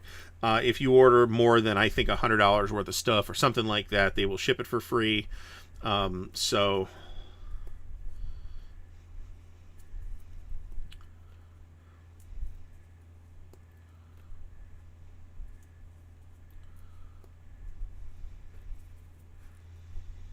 Brent McCabe, are you asking me if I'm trying to look sparkly? Oh, because of the extra light. I get it now. So not that sparkly, but I would like to. I'd like to improve the lighting situation. I'd like to improve the lighting situation in this entire room, to be honest about it. But we have electrical concerns in this house, so there's only so much I can do. Plugging in additional lamps is not necessarily a great idea. And if I turn on the overhead lamp, it kind of casts this super weird light through the whole room, and I don't like it. These Blitzkrieg Legend counters are... No, they're not as bad as those. Those are really difficult to deal with. These are thin-ish, that is, not finish. They're just... There's a lot of dog ear holding them into the counter sheet, more so than one usually sees with MMP. Like I said at the beginning of the show... I have never had an MMP counter sheet like this. Some of these counters are out of square, too. Now that I've handled some, I can tell that. But that is a problem that I've seen before, and not only from MMP. Newer MMP counters are thicker than this. Now, those counters, this is why I haven't touched Russia Besieged yet, because they're those bananas thick counters that I'm going to have a hard time dealing with. We may be clipping those with the nail clippers or something like that, and it's not that small of a game either. So in this case, I am bouncing light off the wall. It's kind of in here. What I need is something bouncing off of there's like two corners right here. What I need is something bouncing off of both corners, and right now it's only being bounced off one.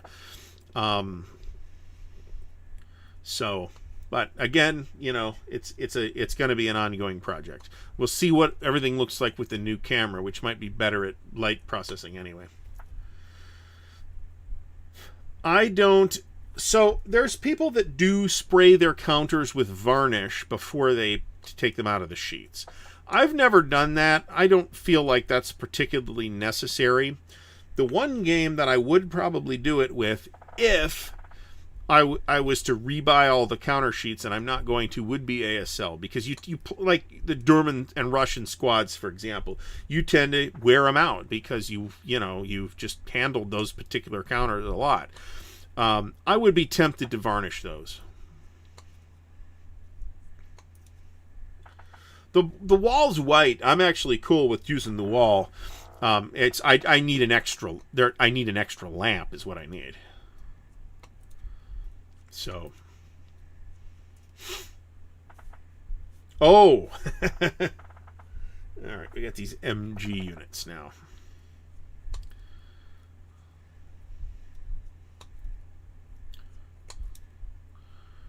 I'm not sure that's the problem.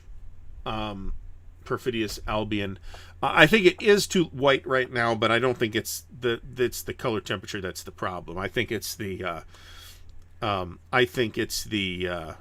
direction. I just need another small lamp to bounce light here, and I think it would actually end up balancing out. Does Meeple Mart carry Hex Zoc Wargames? Maybe. I don't know. I've never bought anything from them. Moffat Field says he hopes his games are beat to hell when they get thrown in the dumpster. Sure. Well-loved games. Well, I could turn this on too. See if it's working today. It's one of these.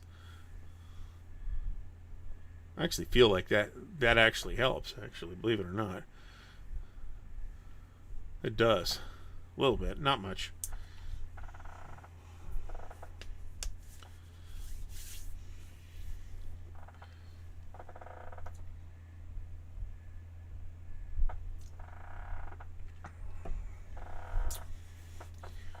Yeah, I'm not, I'm good. I mean,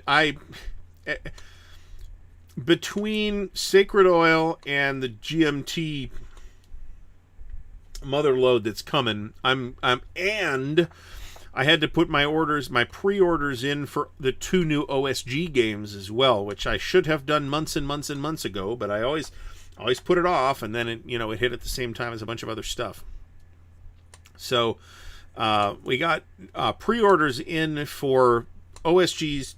Well, so the 2 games are Bonaparte in the Quadrilateral, which is, I think, Second Coalition. That's going to be actually pretty neat. It's super early Napoleonic battles in Italy. Really looking forward to seeing that. The second of which is the reprint of 4 Lost, or new edition, if you will, of 4 Lost Battles, which is the only game in the entire series that I do not have. So that will complete the whole set, and I will be very delighted when that occurs.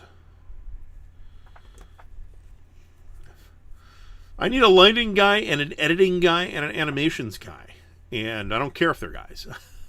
But the only important thing is that they'll do it for free, right? And I wouldn't ask people to do it for free, so which means I don't have those guys. So GMT was going to charge on the 6th. They pushed that back due to a report from the boat that won't arrive quite as quickly as they thought, so they pushed back to the 13th. Steel Stone, first of all, welcome to the channel. Thanks for stopping by. Likes the counter thickness of the Second World War. I suspect you're in a minority on that. A lot of people complain about the thinness of those counters. I actually personally don't. It doesn't bother me very much. They are, in other respects, very well done counters. The registration is perfect on the ones I have. The registration is perfect. You are realistically going to play that game with tweezers anyway. So the fact that the counters are so thin, they're not so thin that you can't pick them up with tweezers. That would be a problem. But they are thin. It doesn't really, and I think making the problem worse is the prices that they're charging for thin counters and stapled rules manuals. So I think I think there's reasons to complain about that. My issue with it is some of the features of the game system I don't like, but and I've talked about that in the past too. But the thin counters actually don't bug me too much. They are really thin, however.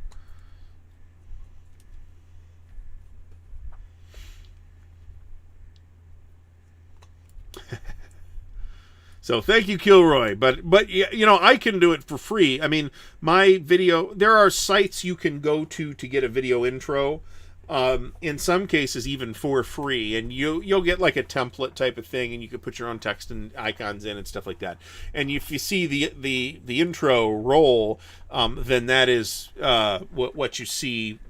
I did it through one of those sites, and I'm going to use that till the end of time because it was a pain in the ass. So. The prices are extremely high, and truthfully, and I say this as somebody that bought a bunch of Europa games recently, I don't recommend Europa to really anybody unless you are like playing Europa, right? And if you know you like it, then that's great. But I mean, if somebody asks me, and somebody did on Twitter, what Europa game would you recommend? And none of the above. right? It's a very old game system. It's very clumsy. I think there are many alternatives available now that I would, with active player communities, that I would point you to before I would point you to any Europa game. If, however, you would like to experience Europa without necessarily buying a huge game or spending a ton of money, look at something like Narvik or First to Fight or Case White or Marina Mercure or Balkan Front. Those are the games I would look at. I actually like Balkan Front. I think it's a nice little puzzle type of situation.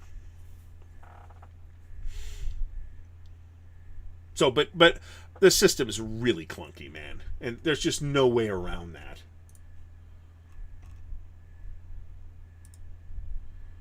All right, so we are hitting the home stretch here. So before we go, however, before I forget to do this, we are going to look at some slides, if I can find them.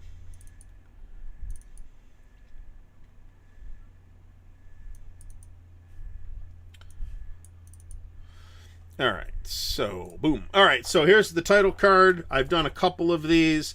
This is a redo. So this series of videos will replace the older OCS tutorial videos. And I think at this point that unless it is an event, that this will be my final word on OCS tutorial materials. Now, I made, 3 years from now, if there's system updates or something, I might do another one. Chadwick is not redoing Europa. The ETO project is different in scale, and it is far easier to play than Europa. So I think it's tempting to say that, but I think it's more reductive than accurate. All right, so here's the episode plan for the first 5 episodes. This is an actual, and there's episode 1, as you can see. We've already seen this. This is thank you to the patrons. I didn't actually put this in on purpose, but it is a slide that shows up in the video. Here's some screenshots. These are kind of a variety. You might find these interesting if you're into OCS, actually.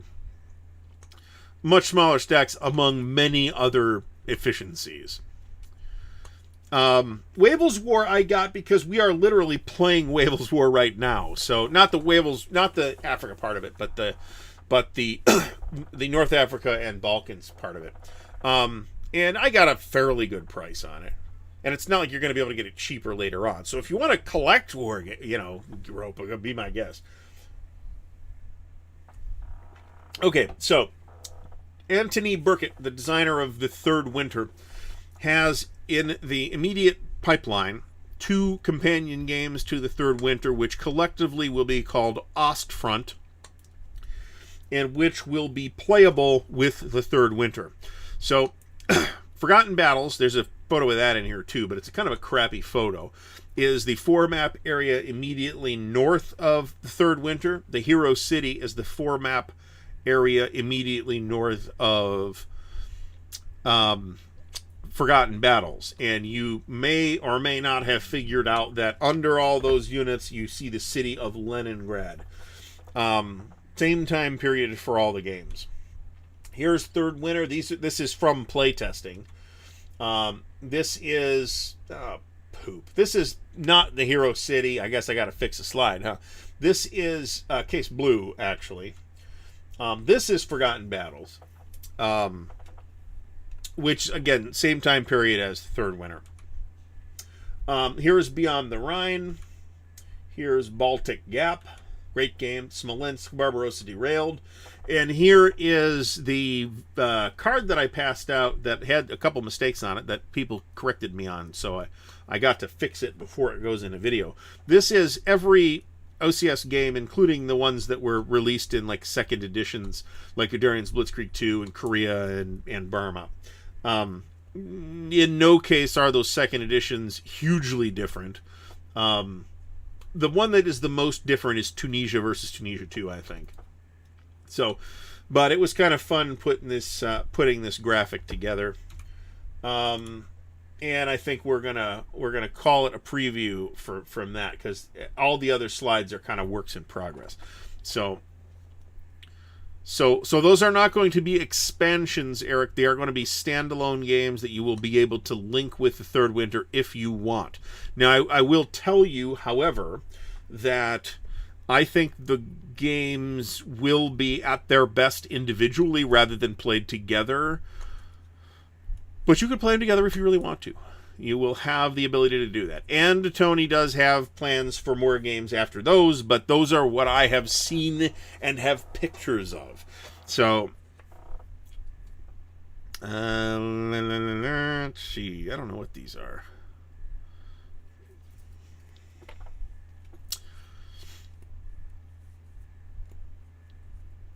I could have put, it's kind of a pain to do this, to like insert video into your OCS stream. That is not going to happen.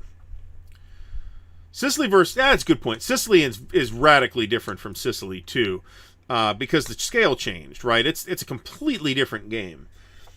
So that's a good point. Those two are very different.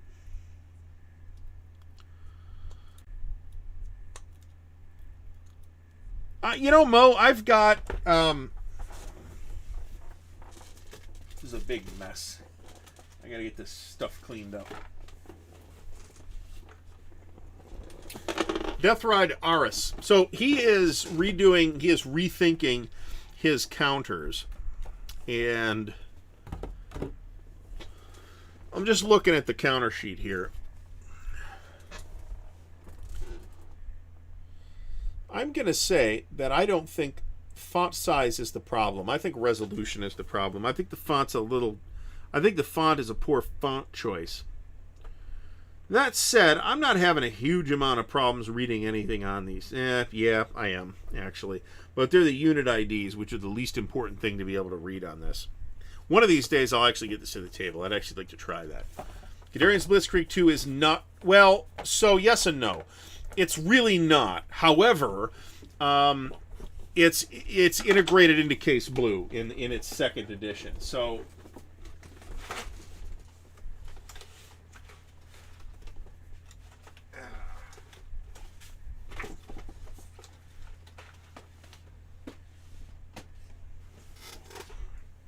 we're having problems. All right. So, if you're just playing the GB2 part of it, it's not very different.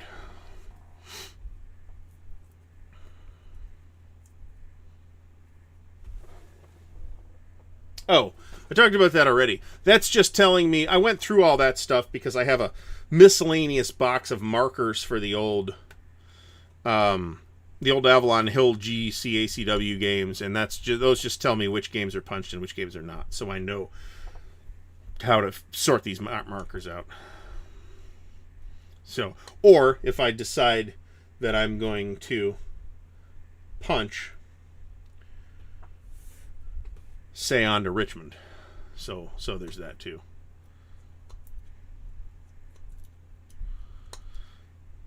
I'll be honest, I mean, if it's a Grail game for you, do what you got to do. But if you're going to play Case Blue, just find somebody to play Case Blue with. I wouldn't spend $600 or $800 on it. Fast Times asked about OCS Operation Bagration, however you pronounce that. Yes, there is one. I think there's actually multiple efforts on that particular area. Forgotten Battles will not cover Bagration. It ends before that. Just before that. At least if I'm remembering the timing of Bagration correctly.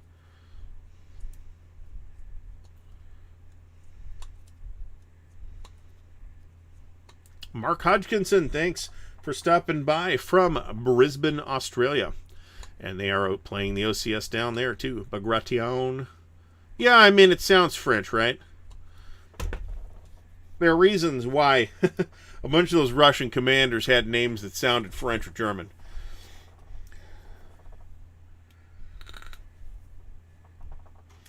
So Hubis Pocket is not just about Hubis Pocket. It's got quite a bit more scope than that. Well, it is a Russian name. They're all Russian names, but some of them are... Remember, the Russian Empire was a multi... As much as sometimes the Russians didn't want to talk about that, the Russian Empire was a multi-ethnic entity, which included things like the Baltic Germans and the Volga Germans and the Poles and the Kazakhs and a bunch of other ethnic minorities down there.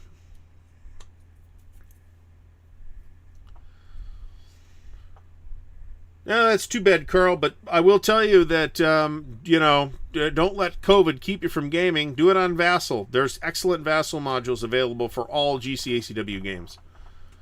6 Actual, thanks for stopping by. Iggy Cricktal says it's not pronounced bag ration. I've heard people pronounce it bag ration, actually. Watch Epic History TV. However they're doing it, I think, is probably correct. Also, we'll probably give you... Well, don't forget that there was a French marshal named MacDonald. So, I mean, sometimes things are weird, right?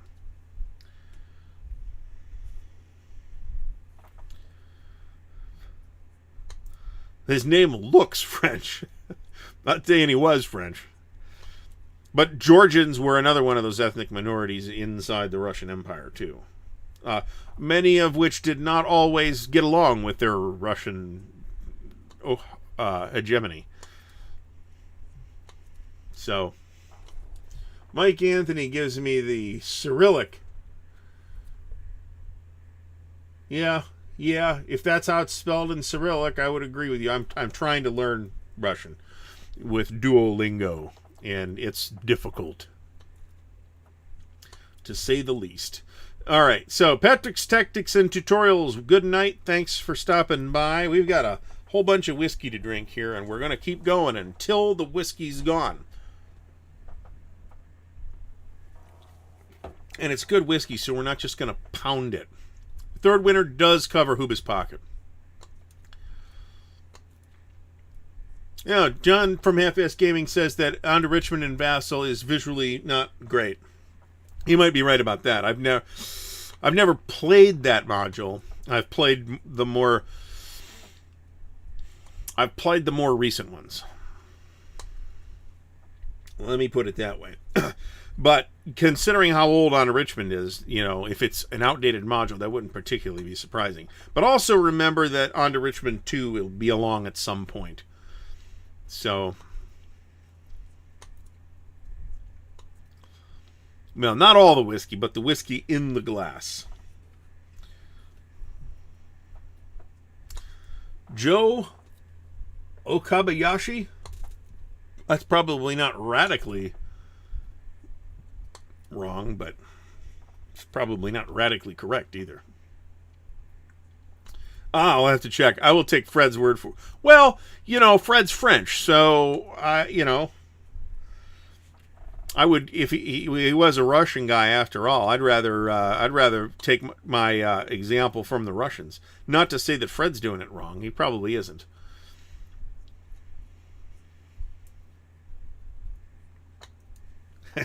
Mo volunteers to help finish the whiskey. Thank you, Mo, for falling on this grenade for us. So, Mo, what was that Canadian whiskey that we sampled? Because that stuff was pretty good, and Mo says it's pretty cheap. Unlike Lefroy Quarter Cask.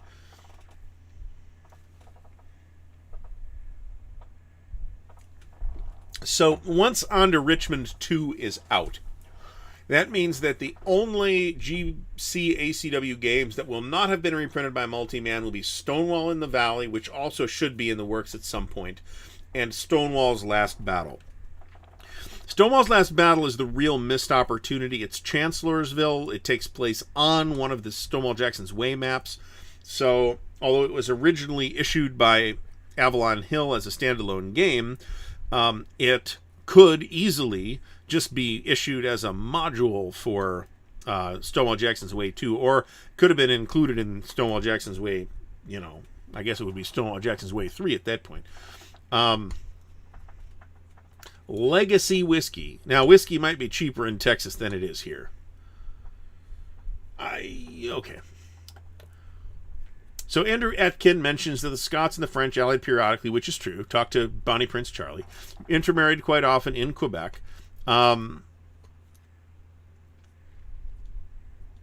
Perfidious Albion says, great to see more games on the Franco-Prussian War, which is true. Stigler mentions how many of us can't properly pronounce Kharkov. I always say Kharkov, but I'm aware that that is not the Russian pronunciation. I don't know that the H to K is silent. I think it's a guttural. I think it's a Kharkov rather than a Kharkov. But I'd have to look. I'd have to check that. Don't quote me on that. Kroger's Private Reserve. Oh my God, it's like the tequila with the little plastic sombrero on the hat, on the lid. Grey Goose is good vodka. I don't particularly like vodka, so bear that in mind when I say that. Certainly one can find uses for Grey Goose. It makes a very good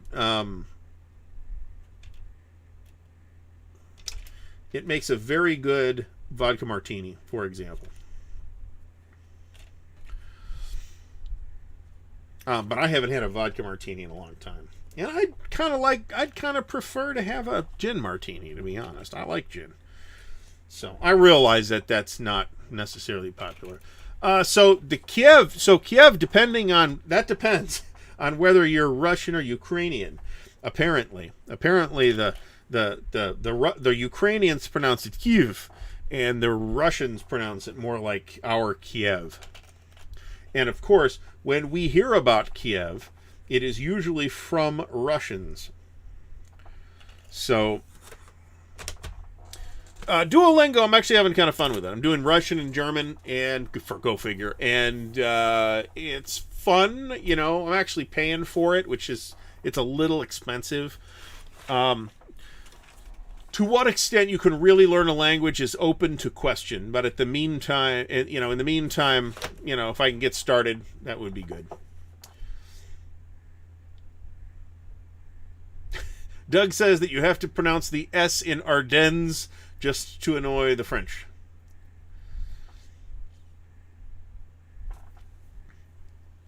So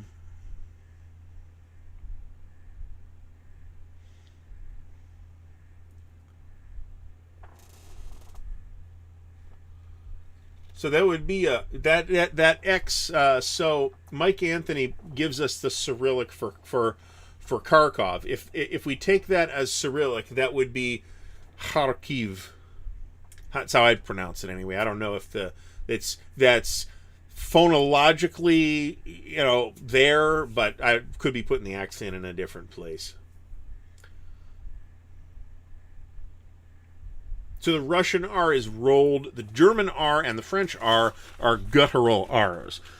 English actually has a really weird R. Standard American English, the R is a really weird R. Relatively few languages use R to say R.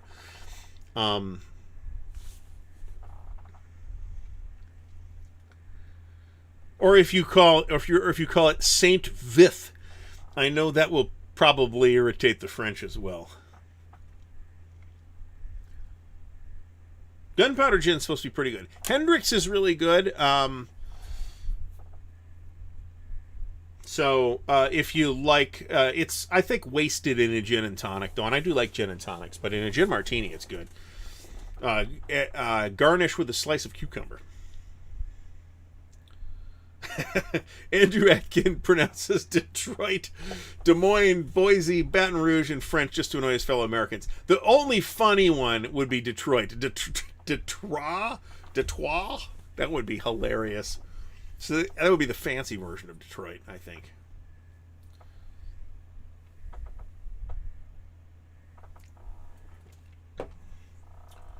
I was kind of doing well with German self-education for a while, and I kind of got away from it. And I've recently resumed, say, in mid-December. I think I've been doing it for about the last 35 days or so. Ooh, Sapphire East in martinis. That sounds like it might be okay. Why do German W's sound like V's?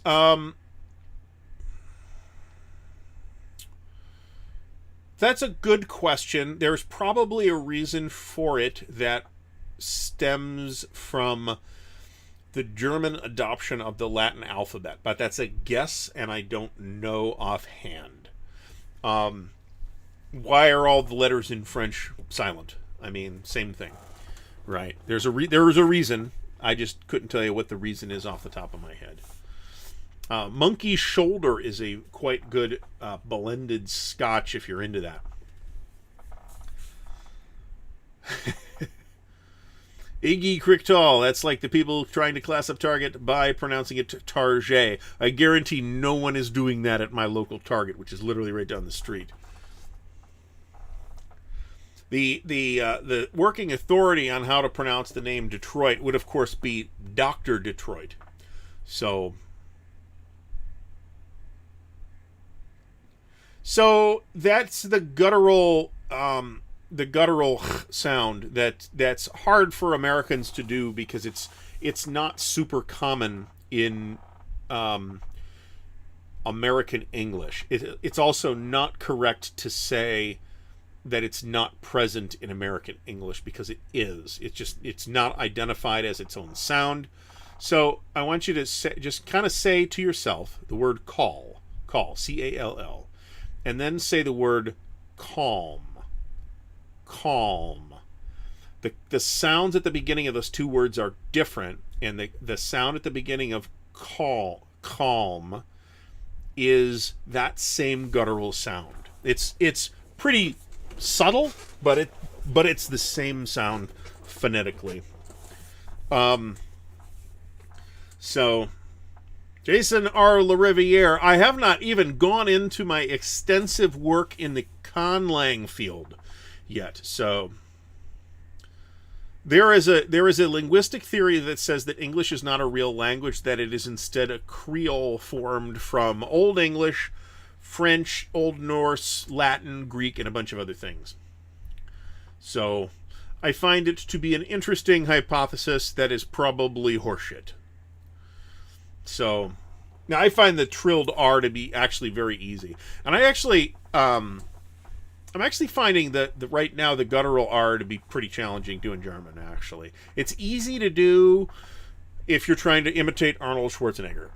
If you're trying to do it correctly, it's much more difficult.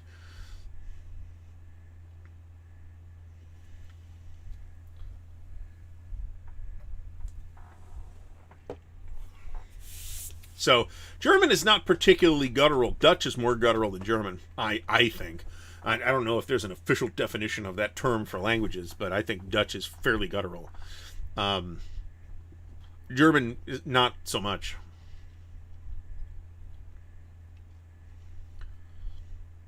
There are some, just as there are a lot of idiosyncrasies in American English, even though it is as a much shorter separation from British English, there are a number of idiosyncrasies in Indian English as well. For example, the Indians, sometimes this will come up in conversation.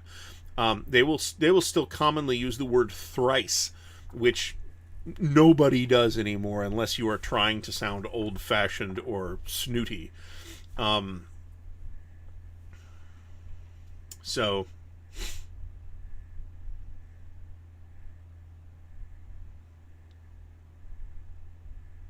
yeah, so Stigler, I said this at the beginning, and I guess you weren't here yet. Your video got me to want to talk about videos and what makes good videos on YouTube, because your back burner video was really good and really entertaining, and it was John that it was in my queue to watch, and then John pointed it out to me and said, "Hey, have you watched this yet?" And I was like, "No, I guess I'll check that out." And it is a really good video. It was a very interesting video. I can tell that you had a script. Or at least a loose outline. Oh, Brian Mulville, you're asking this too. The post-it notes are to tell, just all they say is punched or unpunched. So it tells me which one's punched. So since people keep asking, Stonewall Jackson's Way is unpunched. Here Come the Rebels is punched. Road to Gettysburg is punched. Stonewall in the Valley is partially punched because that's my original shrink wrap copy. Stonewall's Last Battle, On to Richmond, and Grant Takes Command are all unpunched. That's all the post-it notes are telling me. Well, so Petrulli, first of all, thanks for stopping by. Welcome to the channel. Part of the reason why English is pronounced inconsistently is there's a huge variety of regional variation in English. That's true because of the sort of cosmopolitan nature of English, where the English went to a lot of different places, took all their stuff, and subdued the populace. That is, of course, a cheeky way to put it, but that's there's some truth to that, right? And English is spoken, as the native language in a bunch of different places that are far separated from the British Isles. But if you even just go to like London, there's like a couple dozen or something different English, like identifiably different English accents in London, right? There's a difference now that are obvious to people, right? There's differences between like a New York accent and a Boston accent that are more difficult to pick out unless you know what you're listening for, and I'm not very good at that. There's videos on this, by the way. There's differences between a Midwestern accent from Buffalo and a Midwestern episode from Cleveland and a Midwestern accent from Chicago, right? Everybody, the Chicago accent, yeah. I'm not doing a very credible job of it right now, but and there's all kinds of these little idiosyncrasies of English, like the northern cities vowel shift, and there's a palatialization in places and stuff like that. So there's a tremendous variety of dialectical variety in English. Perfidious Albion says that English seems to be one of the few European languages that disregards masculine and feminine grammar rules. Every other language that I have even vaguely studied has had English does have differences between does identify the genders grammatically in places. Not usually, however. Actor, actress, waiter, waitress, for example. Those are examples of gendered terms, right? But in English, that's like an exception. It's like, you see it here and there. In French, Spanish, German, Russian, maybe, I'm not totally sure. I think Dutch doesn't have gendered. At least it's not as strongly gendered as French or Spanish. Let me put it that way. But all the Romance languages are relatively highly inflected. They're all less inflected than Latin was, though, and that's part of that. Buffalo is in the Midwest. I mean, Buffalo people might not say that because they're in New York, but they're on the Great Lakes. They're in the Midwest.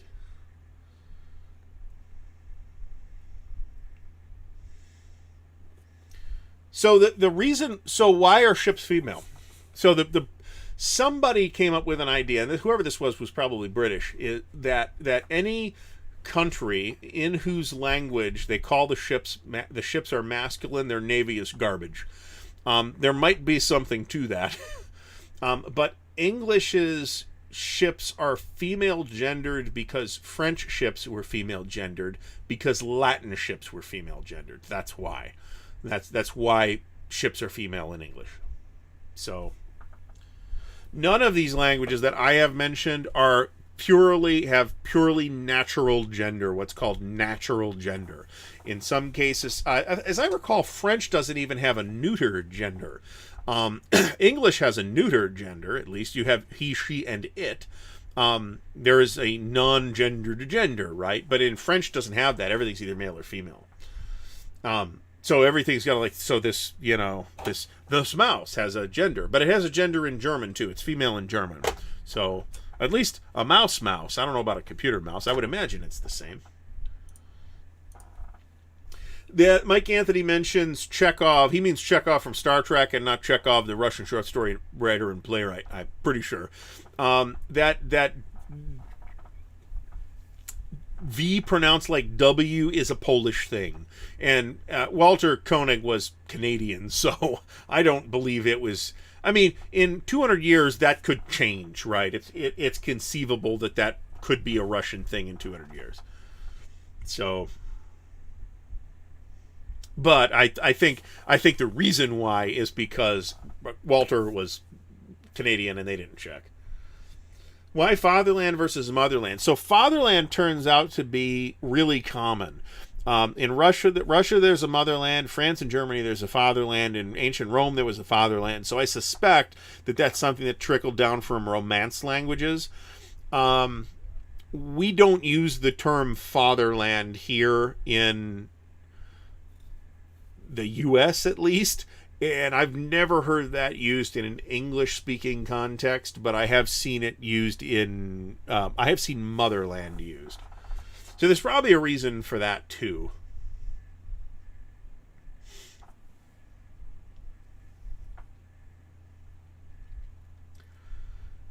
English can't have... I mean, Andrew, I don't think you're right, but you're right that its would-be gatekeepers are not effective because English is such a giant mess. I don't care what Google says. They're part linguistically they're in the Midwest. Let me put it that way because they're affected by the northern cities vowel shift in Buffalo, as far east as Buffalo. That is why I am saying that. So, oh, John Longshore is talking like Elmer Fudd now. The Mid-Atlantic accent. So the Mid-Atlantic accent is like this fake accent that was come up with, that was invented for radio purposes, and which hung around for a few decades. That was kind of intended to be kind of midway between American English and British English, and it's that old-timey radio announcer voice like this. That's the Mid-Atlantic accent. Mid-Atlantic, get it? Halfway between them. Yeah. So...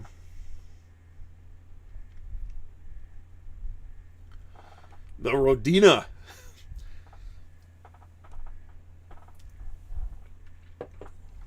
So I actually kind of think the Mid-Atlantic accent sounds pretty cool too. But if you do it now, it sounds like it's the old timey radio announcer accent.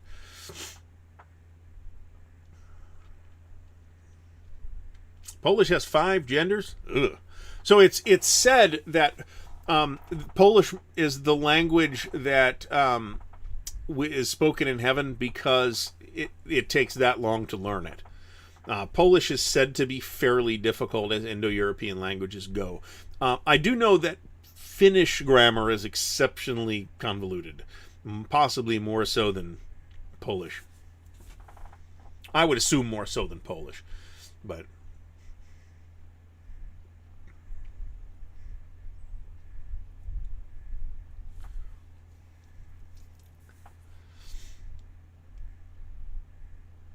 No, Andrew, we don't have an official academy for it, but we have a bunch of grammar Nazis on Facebook. That's who I'm talking about.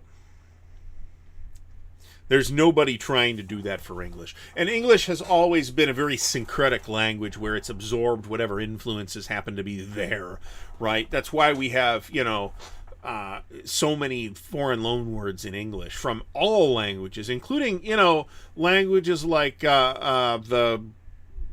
we have words from Japanese, and we have words from Chinese, and we have words from, Turkish, in words that we say all the time, right? I can't think of a Turkish loanwords off the top of my head, but so isn't one of the 3, as I recall, one of the 3 Baltic state languages is non-Indo-European, if I'm remembering that correctly. Otherwise, the only 3 non-Indo-European languages in Europe are Finnish, Hungarian, and Basque.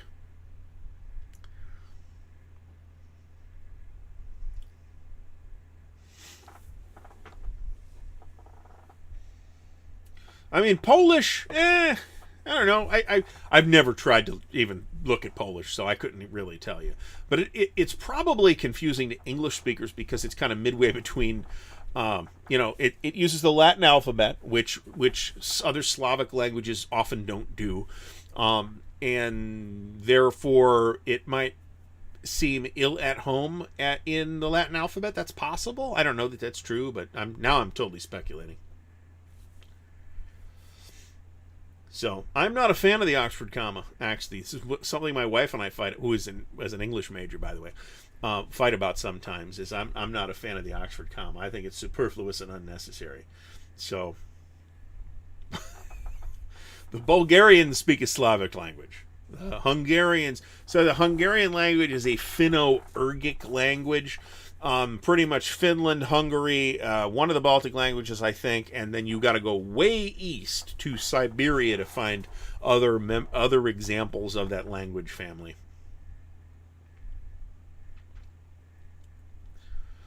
It was actually, Firefly was clever in a lot of ways. One of the clever things is they got swearing into the show by the simple expediency of using Chinese to do the swearing.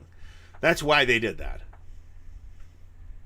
Lithuanian is so it's the most, I want to use this word very carefully. It's the most archaic Indo-European language in the sense that it has changed relatively less than other Indo-European languages, right? It is the most conservative Indo-European language and retains the most features from Proto-Indo-European. This is the Scotch talking now. In contrast, English is an incredibly unconservative language. English adopts all kinds of stuff, and you know you see that in dialectical differences. German is a relatively conservative language. Icelandic is a quite conservative language, but not quite as much as Lithuanian. Which is interesting because Iceland at least has the benefit of having been super isolated, where it's like nobody went there for a while. That's not true, but where Lithuanians were constantly getting, you know, of course, I guess Lithuania used to be a lot bigger than it was now too, so maybe that's why. But they were abutted up against other language groups the entire time. So William Aaron says that Estonian is Finno-Ugric rather than Indo-European. So the Belter patois from The Expanse is awesome. Watch The Expanse. If you got Prime, watch The Expanse. It's great, and it just gets better. Mike Anthony learned his stuff about linguistics from SPI's Empires of the Middle Ages. I got started becoming interested in the topic, and I'm not kidding about the conlang stuff, by the way. I got interested in the topic through Empire of the Petal Throne, actually. And then only later did I go back and start paying attention. Well, I had already read Tolkien by then, but only then did I go back and start paying attention to the language stuff in Tolkien.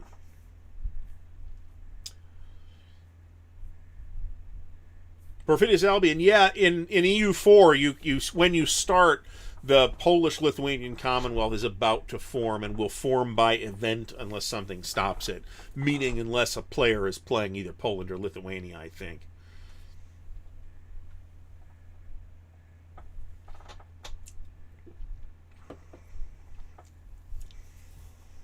That's DCB, that's very interesting. Drummer is awesome, and Drummer's awesome. Drummer has not had the chance. Drummer had an awesome moment last season. She had an awesome moment this season, and she's had awesome moments throughout the show. Kara G is great. I love the character. She's the character that's changed the most from the books too. She's like a conglomeration of multiple characters, some of whom are in the show. They just took all their stuff away and gave it to Drummer. Which makes sense, right, from a structural TV standpoint. But I've got the Solyani somewhere around here. I have the Solyani. I think it's in this closet, actually. The Solyani affirmation of citizenship document. Yeah, so Anthony Burgess, who wrote A Clockwork Orange, created. I'm trying to remember what it was called in A Clockwork Orange, but it is kind of and you can even pick it out in the movie. There's some of that is even in the movie. Empire of the Petal Throne is really neat. It's worth a read even if you end up not running it, because it's just super weird and interesting and intricate. At some point, and I have no plans in the immediate landscape to do this, Moffett Field, thanks for stopping by. I will do a video on Tecmo. So, eventually.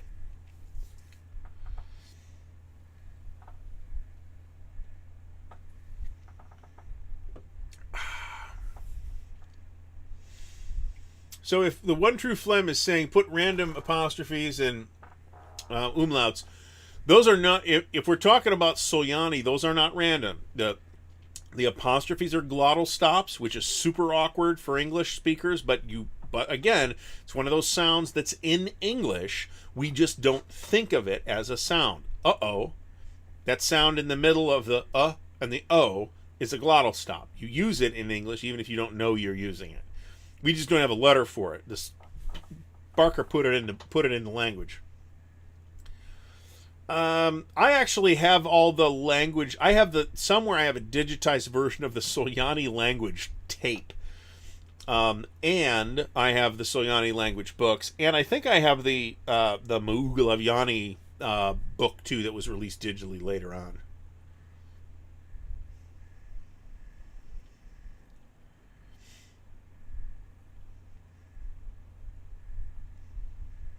So, glottal stops are super common. Arabic uses glottal stops. Again, English, we use them in English. It's not that rare even. It's just not, we don't identify it as a sound because we don't think of it as a sound. Perfidious Albion, what is my favorite never played? What, are we talking war games or RPGs or what? RPGs. I've played Tecmo. Thing I'd kind of most like to play that I've never actually played might be Artesia: Adventures in the Known World, which is it is a fusion-derived system that was nevertheless very heavily influenced by RuneQuest. It's a very intricate system that I've always wanted to play, but there's never been support material for it, so you have to kind of read the comics and get background or just make it up, and then you run the risk of it not seeming authentic. Against the Dark Master, no, I have not had a chance to play that yet. That's on my list, but I believe that will happen at some point. Artesia, I'm probably never going to get to play. Wargame. Honestly, I have a big list of war games. I'd suspect that game might end up being War in the Pacific. The SPI War in the Pacific. I've played Amber Diceless. I've played War in Europe. I've never played War in the Pacific, and we're already agreed. I think we're going to go with Pacific War, but that's a month and a half away or so. I was very close to running that, and the schedule just did not come. Well, and I got a job, basically, was what stopped that. So at some point, again, I have no immediate plans to do this, but at some point I will do a Rolemaster video as well. And Darkmaster is kind of a new imagining of Rolemaster, kind of streamlined to about the level of MERP, okay? A lot of people think Rolemaster was super complicated. They're wrong. It depends on what edition we're talking about, because the standard system did make things really complicated in a lot of places. But the Rolemaster Classic, Rolemaster 2nd Edition, was not that complicated. Whatever you wanted to do, you roll percentile, you add some modifiers, you look the result up on a table. There were basically four kinds of tables. There was a static action table, a moving maneuver table, a combat table, which happened to be like a whole book of combat tables, and a critical table, and there were about a dozen 15 maybe critical tables that you would have to use. But they're all the same. They're just different, fireball criticals versus slash criticals or whatever. That's the whole system. Now, character creation was a little bit fussy, but not that bad. So the statements of Rolemaster was super complicated are all made by people that never played Rolemaster. It's actually really easy, but it is a demanding system to run, because you had to be very organized. You had to say, hey, I'm playing a character who's like a Northman type barbarian who's got an axe and a sword and a dagger, so I come to the game prepared with the axe and the sword and the dagger tables and the relevant critical tables prepared. If I'm running a magician, I might need half a dozen, well, a higher level magician anyway. You're going to specialize to some extent. You might end up with more tables, right? And then the game master would have to prepare, right? Okay, so tonight I know they're going to fight goblins and this ghoul, then I have to be prepared with those combat tables, right? But that was a thing you could do. It's not a game that works well running at seat of the pants, though. I mean, if that's how you want to run a game, then Rollmaster is a poor choice for you.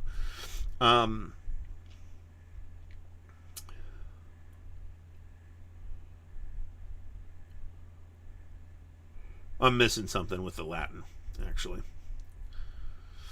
Mark Hodgkinson says that advanced PTO is better than a reading of the rules would suggest. That might be true. I actually feel like original PTO is a bit underrated as a game. And ETO, for that matter. I think those are actually interesting. I don't think the Rollmaster's all that fiddly. I mean, again, classic, right? If you talk about Rollmaster standard system, then character generation becomes way more complicated, and there's a different skill table based on the skill category, and that does kind of add a lot of overhead. That gets to be plus there were fiddly things in Rollmaster, but there were things we tended to ignore, like spell customization and stuff like that. We tended just to not use that stuff, and so we didn't really have a problem with it. Anyway, still got a few sips left here.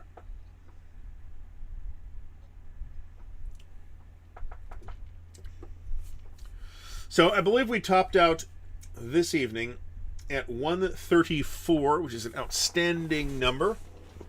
So I would like to thank everybody for stopping by. I am going to wrap it up here since we're running almost a half an hour long, which fine, but I would like to go eat something too. Chivalry and Sorcery is just flatly complicated. Every edition of Chivalry and Sorcery is just flatly complicated. The newer editions are better explained. I would love to play RuneQuest, actually. But I like RuneQuest as a generic system rather than a vehicle for Glorantha specifically. I'm a bit adrift with Glorantha. I like it as a setting. It's interesting to read about. I'm not sure what I would do in a Glorantha campaign. Then again, there's a shitload of material, and a lot of it's really high quality material right now. So, anyway, I would like to thank everybody for watching. I will have more videos this week. I think, I forgot to mention this. Traveler Tuesday is returning. So tomorrow night, 7:30 p.m. Eastern Time, we will have the stream with Dan. However, tomorrow morning at 10 a.m. Eastern, we will be releasing the first of what I hope will be several, I have to film the rest of them, Traveler Tuesday videos regarding a bunch of product that I picked up. So there is Traveler Tuesday stuff coming. I actually have another couple of RPG things I want to get done, including a Thardic Republic module overview. So we'll try and get to that as well. But for now, we're going to, I'll be satisfied with doing what I can. So once again, I would like to thank everybody for stopping by. If you would like to help support the channel, please do check out the links in the video description to the Patreon, the merch store, and the Ko-Fi. Fancy, well, they're not new anymore. Fancy Ardwulf's Lair shirts. I'm very happy with the shirts from spring. I would love them to ship me the sweatshirt that I ordered. I gotta go find somebody and murder them to get a sweatshirt from them, I guess. So there may be more videos this week too. There is an unboxing scheduled for Thursday. What is Thursday's unboxing? I'll tell you in a second here. Thursday's unboxing, which is already scheduled, is Dark Blue Deflection. Let me talk about that real quick. Dark Blue Deflection. This is the unofficial solitaire campaign released by a gentleman who was kind enough to send me a copy to do an unboxing of, and I forgot his name already because I'm a dick. It's a whole solitaire campaign for Red Storm from GMT. It's really nice. If you want to get it, you can. I'll talk about this in the video. You can only get it from Second Chance Games in the UK. So if you're in the US, you'll probably pay through the nose to get it. So check that video out. We're going to have the Imperial Tide unboxing video that will come out this week as well. So thanks again for watching. Please don't forget to subscribe. Please don't forget to thumbs up the video and all that jazz. Thanks again, and we will see you all next week.